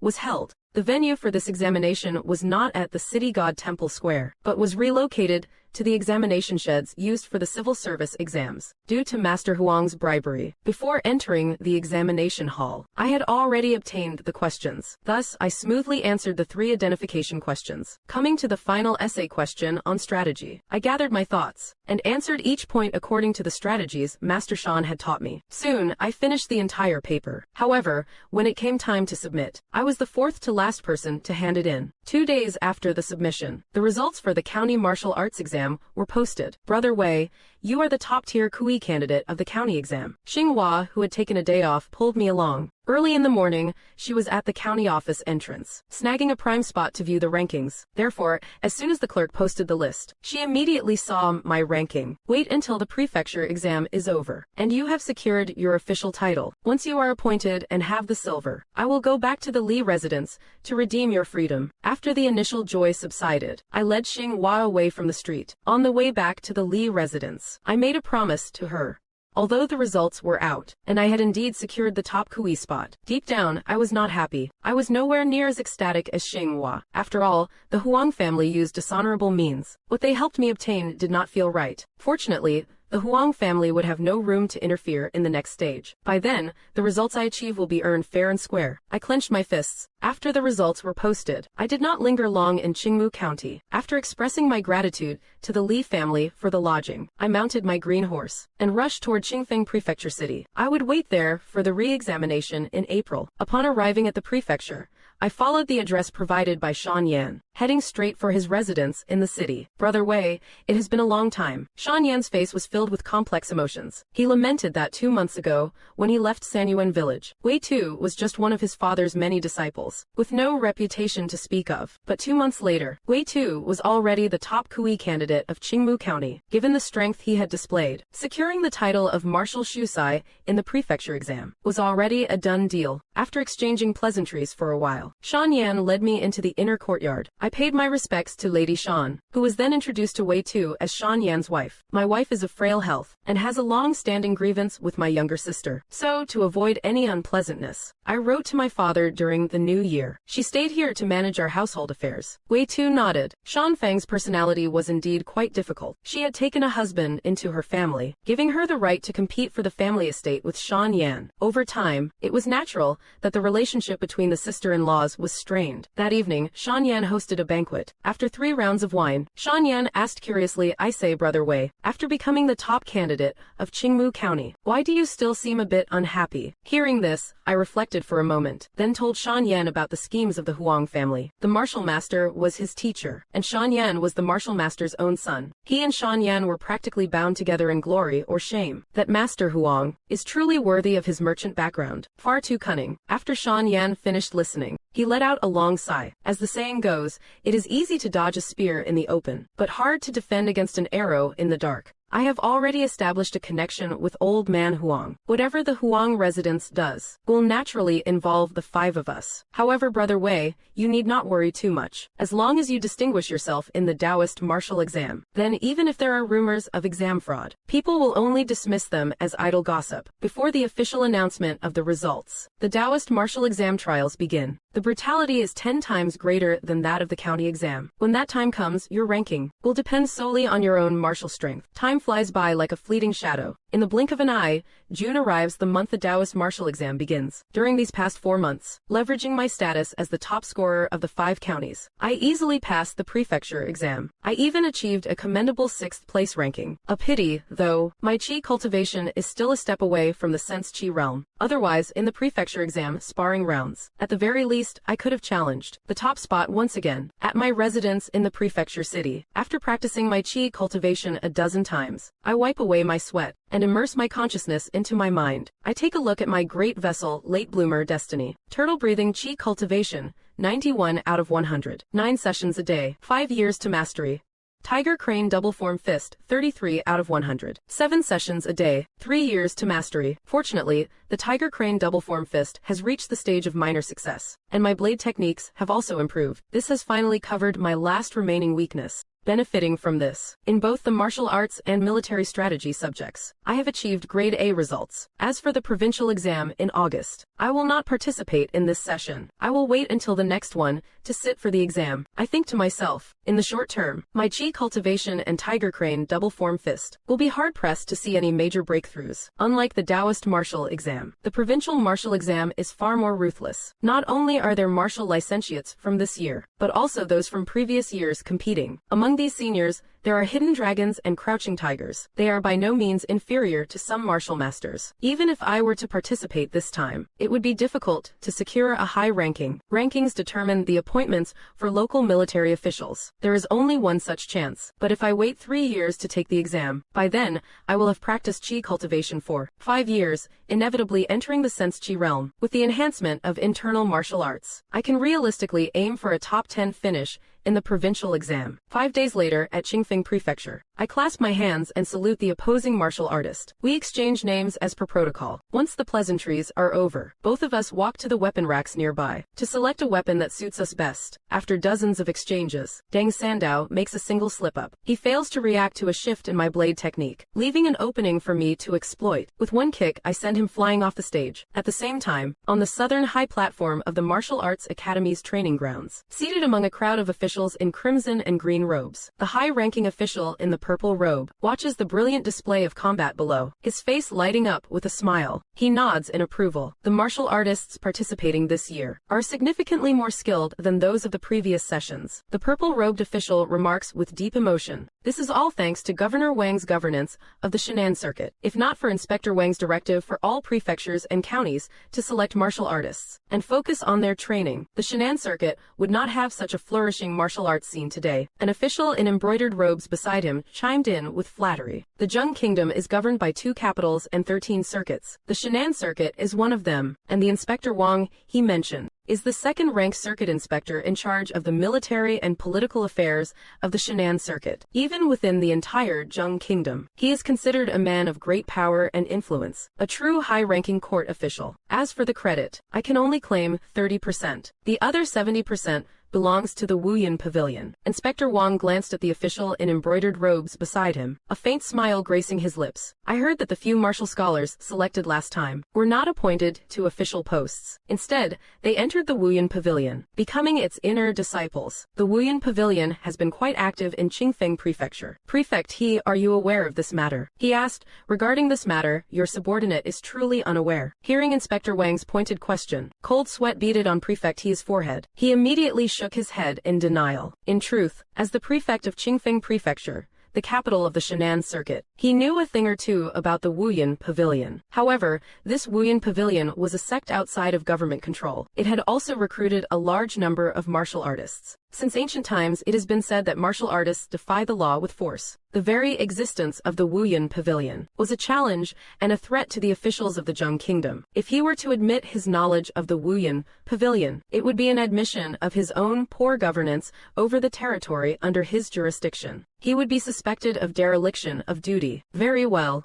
Since the prefect is unaware, then I shall not press the matter further. Inspector Wang shook his head. His gaze returned to the martial arts competition on the arena stage. Your subordinate does have an idea, which might allow us to gather some intelligence on the Wuyan Pavilion. Hearing Inspector Wang's words, Prefect, his heart tightened. He quickly added his suggestion. Since this Wuyan Pavilion likes to invite past martial scholars to join their sect, then we can also use great rewards to entice talented martial scholars. Have them join the Wuyan Pavilion and gather intelligence for us. The martial artists are loyal to the emperor and love their country. They should know how to choose. Prefect, he pondered for a moment. He said that loyalty to the emperor and love for the country is a matter of great righteousness, coupled with the allure of official positions, fame, and fortune. He refused to believe these martial scholars would choose to betray the government and throw themselves into an organization like the Wuyan Pavilion. This is indeed a viable method. Inspector Wang nodded slightly. He stroked his short beard, agreeing with Prefect He's words. These Zhonghu sects have always been a thorn in the courtside. If he could eradicate the one that has been entrenched in the Shan'an circuit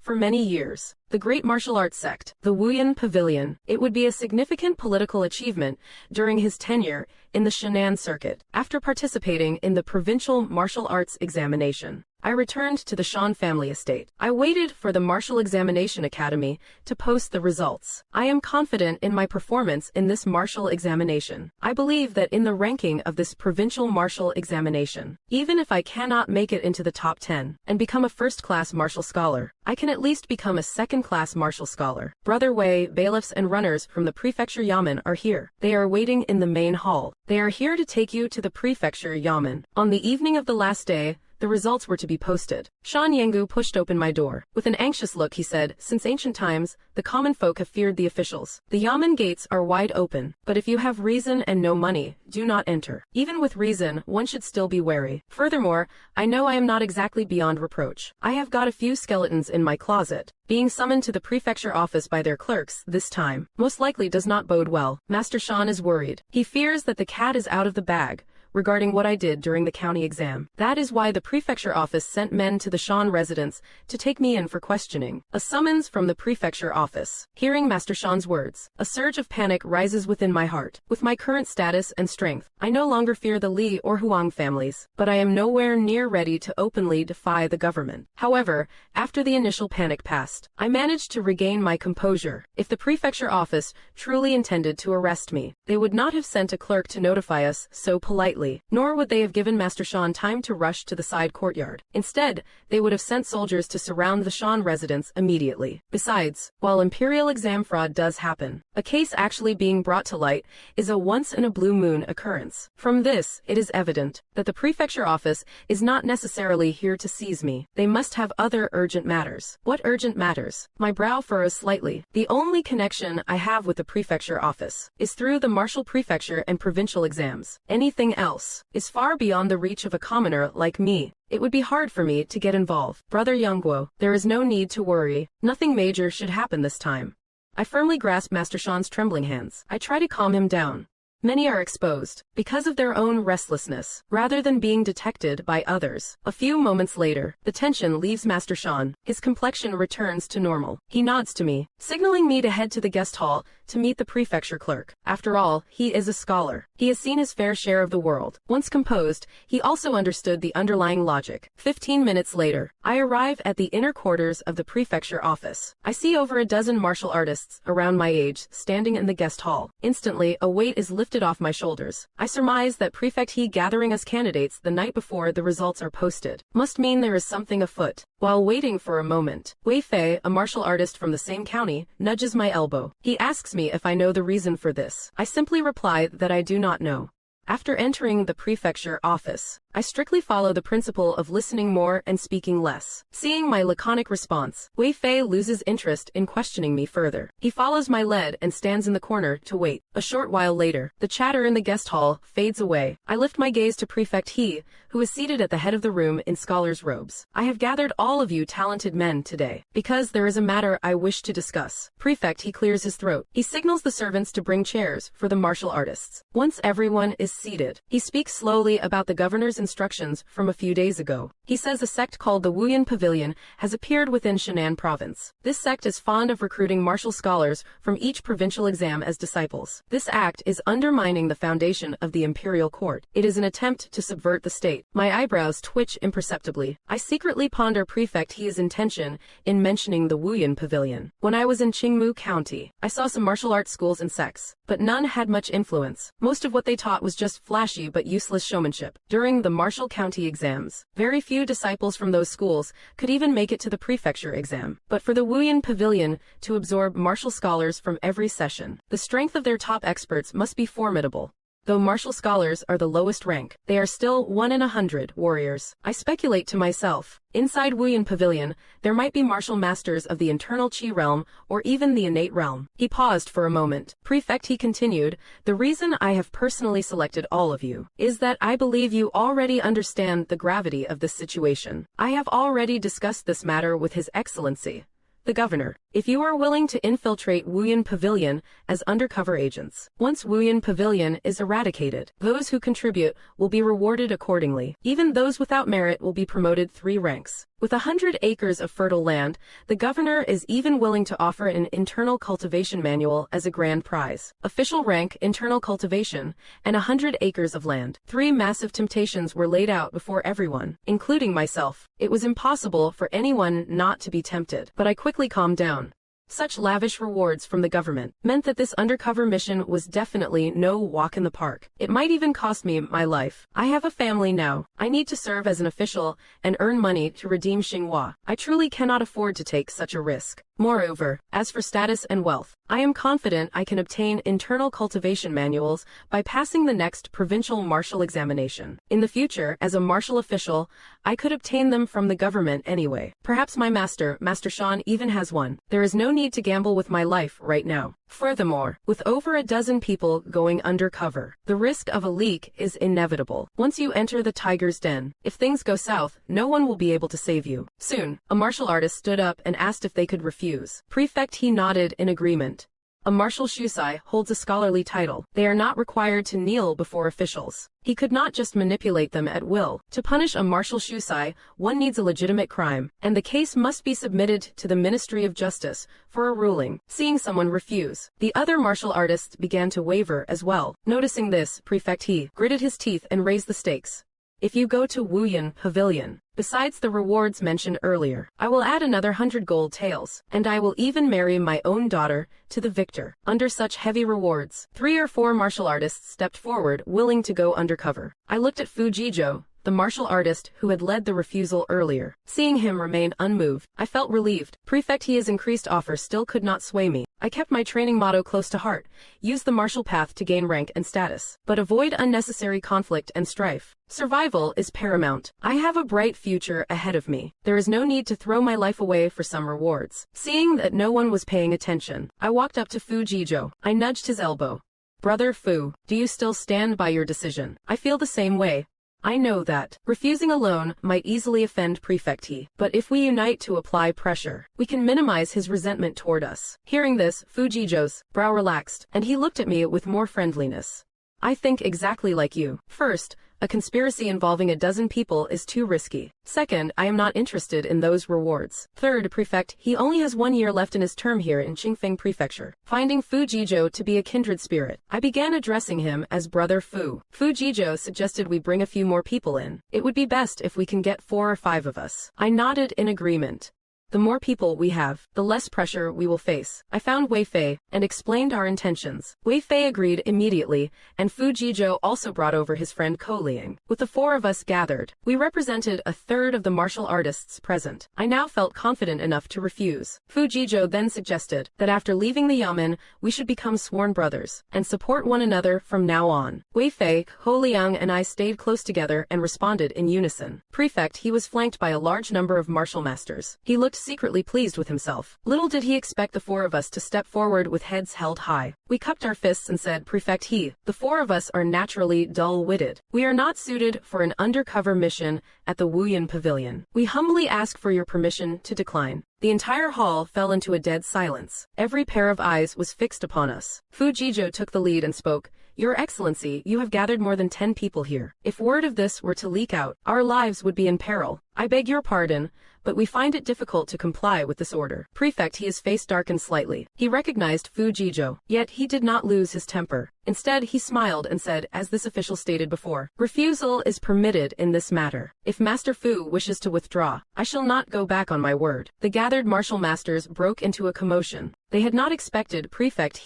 to be so reasonable, but as soon as the words left his lips, Prefect his tone shifted sharply. He stood up and surveyed the crowd, exuding the full weight of his official authority. One by one, the martial masters lowered their heads, daring not to meet his gaze. Finally, Prefect his eyes landed on the three of us, Wei Fei, Ko Liang, and me. His voice was gentle, yet it had a chilling edge. Fu Jizhou is different from you. His uncle is the military commander of Shaoyi Prefecture, a 7th rank official. Even if he gives up this opportunity, he still has his uncle's patronage. But what about the three of you? The subtext was crystal clear. The three of us had no backing. If you refuse, I fear you will be suppressed in the future, and you will never have your day in the sun. Fu Jizhou wanted to speak up and intercede, but he was forced back by Prefect his piercing glare. Just then, Ko Liang spoke first. I do not have a mountain to lean on like the Fu family, but I am clumsy and slow. I fear I might ruin your Excellency's plans. I beg for your forgiveness. After a brief pause, I cupped my hands to Prefect and said, my status is humble. Before the martial arts examinations, I was but a mere horse groom. Now, even as a low-ranking martial officer, my life is already much better than before. I am afraid I must also decline this mission. Followed by that, Wei Fei also gritted his teeth and said, I feel the same. Seeing this, Prefect stopped trying to persuade us. He silently noted the four of our names, then turned to appease the other martial masters. The four of us exchanged looks, cupped our hands in farewell, and walked out of the prefecture office together. Outside the gates, Ko Liang sighed with lingering fear. That was a close call. Fu Jizhou expressed his gratitude to the three of us. He suggested we head to Xuan Pavilion for some wine, to wait until dawn for the results of the provincial exam. We sent away the servants who had come to fish for news, telling them not to ask too many questions, and then made our way to Xuan Pavilion. An hour later, inside Xuan Pavilion, after several rounds of drinks, as dawn approached, Fu Jizhou asked the manager to prepare an incense altar and items for a swearing-in ceremony. I was secretly surprised. I had not expected him to be so serious about this. People of this era value loyalty and righteousness above all. The bond of sworn brotherhood between martial masters is especially profound. This arrangement also had its benefits for me, so I did not object. The four of us ranked ourselves by age. Ko Liang, at 24, became the eldest brother. Fu Jizhou, at 18, and I became the third and fourth brothers respectively. We dripped our blood into the wine jar, drank the blood wine together, and recited our oaths. We decided to name our alliance the Justice Society. By then, the sky outside the window had fully brightened. Shouts announcing the examination results echoed from outside the pavilion. Soon after, the manager of Xuan Pavilion came to offer his congratulations. He informed Fu Jizhou that he had placed second in the provincial martial arts exam, achieving the rank of first-class martial shukai. Following that, the waiter rushed in, announcing that all four of us were on the list. I ranked 12th. Wei Fei ranked 17th as a second-class martial shukai, a third-class martial shukai. The three of us finally breathed a sigh of relief, our hearts no longer hanging in suspense. With the status of a martial shukai, it would no longer be so easy for Prefect to move against us. As noon approached, the four of us bid our farewells. We exchanged contact addresses, promising to meet again in the future. I arranged with Wei Fei, who was from the same county, to return home together in 3 days. Returning to the Shan residence, Shan Yanggong had already heard the news of my success in the exams. He congratulated me with great excitement. Afterward, he asked about the summons to the prefectural yamen. I knew well that matters regarding the Martial Fortune Pavilion were of grave importance, involving government secrets, and possibly even Shanshan martial grandmasters. So I simply shook my head, indicating I could not speak of it, as Fujijo and I had already agreed never to reveal what we saw at the yamen to outsiders, lest it invite calamity. Seeing this, Shan Yanggong pressed no further. Instead,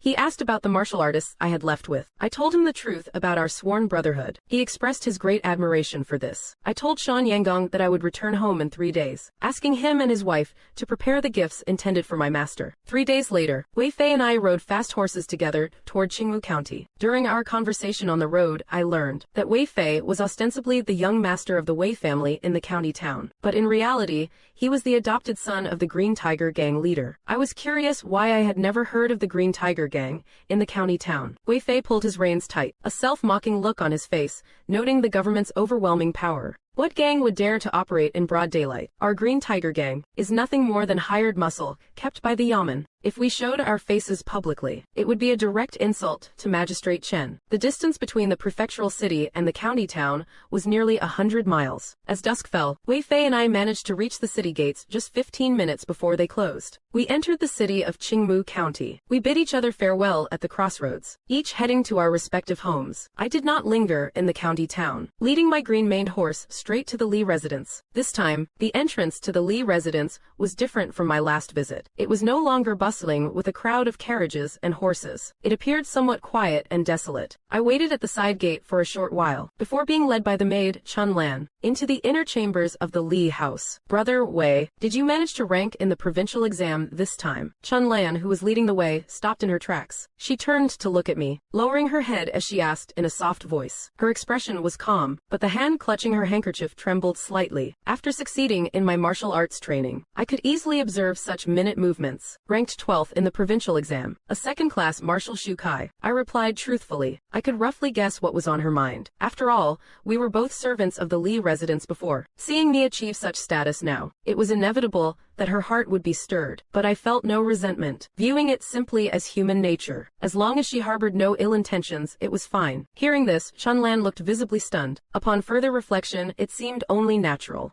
2 months ago, she had learned from Xinghua that I ranked first in the county martial exam and 6th in the prefecture exam. Earning a scholar's title in the provincial exam was no surprise. After a long moment, a look of bashfulness appeared on her face. She gave a slight curtsy and said, "Master Wei, just call me Brother Wei. We have known each other since we were children." I shook my head, my expression showing a hint of displeasure. Chun Lan felt a surge of joy in her heart. She nodded in agreement, still addressing me as Brother Wei. Brother Wei, the young master failed the provincial exam this time. He just returned early this morning. When you go to the inner manor later, try your best not to mention this matter. Chun Lan habitually reminded me, but then she quickly let out a self-deprecating smile. I am overstepping my bounds. Brother Wei, you are different now. You no longer need to worry so much about the master and the grand mistress's moods. Li Xingye failed the exam. My heart stirred, and I suddenly understood everything. No wonder the Li manor was so desolate. The results for the literary and martial exams were released only a few days apart. Had Li Xingye passed, the Li manor would be 10 times more festive now than when the county exam results were out. After all, passing the provincial exam grants one a tangible official title. I sighed inwardly. People always flock to the rising sun and shun the fading moon. Since Li Xingye failed this year, his perceived potential in the eyes of the world would be greatly diminished. In contrast, if I had failed this year's exam, my fate would likely be far more miserable than his. Thank you for the reminder, Sister Chun Lan. Once I am in the parlor, I will be careful. I composed myself, thanked her solemnly, and entered the parlor. Before I could even speak, Li Yaozu spoke up first. Brother Wei, you have returned from the prefecture city. I suppose you wish to stay at my Li manor for a few days. That would be fine, of course. His tone carried a hint of condescension, as if he were granting a charitable favor. I felt a slight prick in my heart. I did not come to the Li manor to ask for a place to stay. I came to bring good news to Xinghua and to discuss her redemption.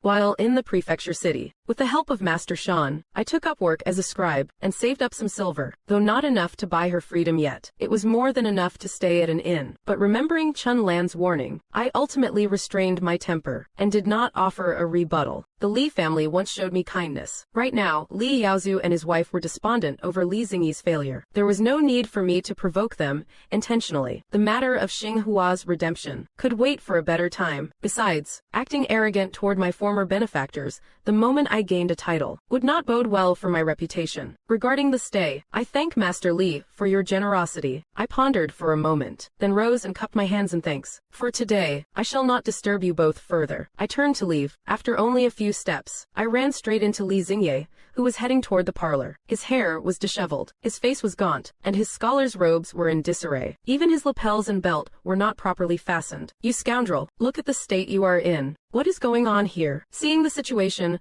Li Yaozu flared up in a fit of rage. He stood up and began to scold. However, Li Xingye did not care at all, and simply let out a yawn. He sat back down in his chair nonchalantly. Li Yaozu shook his head helplessly, thinking his son was just depressed about failing the exams. He stopped his reprimand. Just then, a maidservant with disheveled clothes ran in crying. She knelt before Li Shi, clutching her mouth and remaining silent. I stopped in my tracks. I pulled back the foot that was about to step over the threshold. Turning around, I walked back into the hall. Standing beside her, I recognized that it was Kai Sha, if she were just an ordinary acquaintance among the maids. Regarding these trivial matters of a wealthy household, I would certainly have turned and left. I did not yet have the strength to challenge the social order, but Kai Sha was different. Years ago, had she not warned me, I would not have been able to redeem my freedom contract in advance. I fear I would have met a miserable end long ago. This debt of gratitude was enough for me to take a stand for her. When Master Li and his wife saw me standing by Kai Sha's side, their expressions immediately turned conflicted. A master mistreating a maidservant, though forbidden by law, carries very light punishment. In their eyes,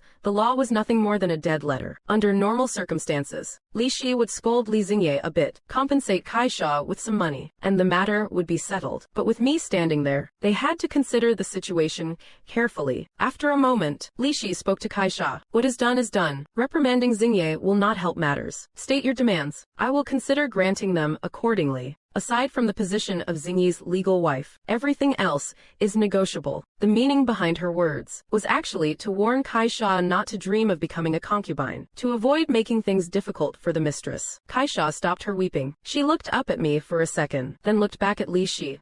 This servant begs the great madam for mercy. Please grant this servant her freedom, and some gold to return to my home village. A look of surprise appeared on Li Shi's face. She originally thought Kai Sha would use this chance to extort them, never expecting the request to be so simple. She immediately breathed a sigh of relief. She nodded in agreement. Shortly after, Li Shi brought out a lacquered wooden tray. On it lay 2 5-tael silver ingots. Keep these 10 taels of silver safe.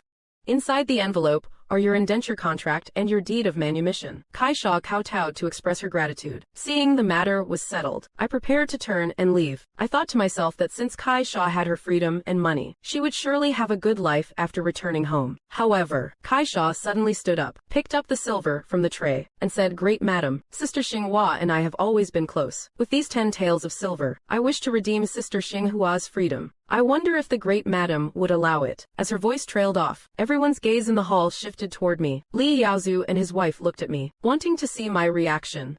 They knew full well that with my current status, if I wanted to borrow money to redeem my wife, I could have done so half a year ago. The reason for the delay was simply that I did not want to be too indebted to anyone, and Kai Sha's action was undoubtedly a favor bestowed upon me. To buy out a servitude contract requires the person's own consent.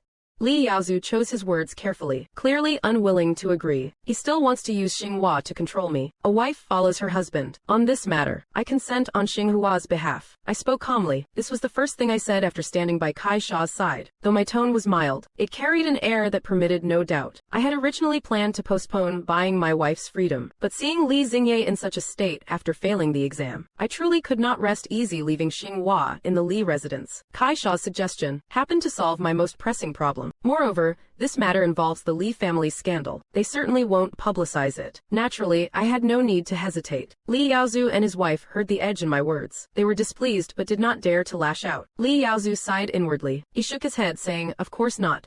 He knew that, as Xinghua's husband, I was already qualified to decide this matter. Further argument would be pointless. It would only lead to a falling out with me. That was a bridge he was not willing to burn. However, Li Xingye at the side slammed the table and stood up. He paced back and forth in the hall, glaring at me and Kai Sha. HMPH. Wei 2, are you really going to oppose our Li family for this serving girl? During the Great Drought in the 16th year of the Qing'an era, the Li family took you in. We gave you the grace of life. Do you not intend to repay this kindness? Last year, when you bought your freedom, Father took pity on you. He even called in a favor to get Master Shan to write you a letter of recommendation. This debt of gratitude, is it for you to use today to defy my parents? The hall fell silent in an instant. Li Yaozu, his wife and Kai Sha all looked at me, waiting for my reaction. But I was unusually calm. I had long expected he would say such things.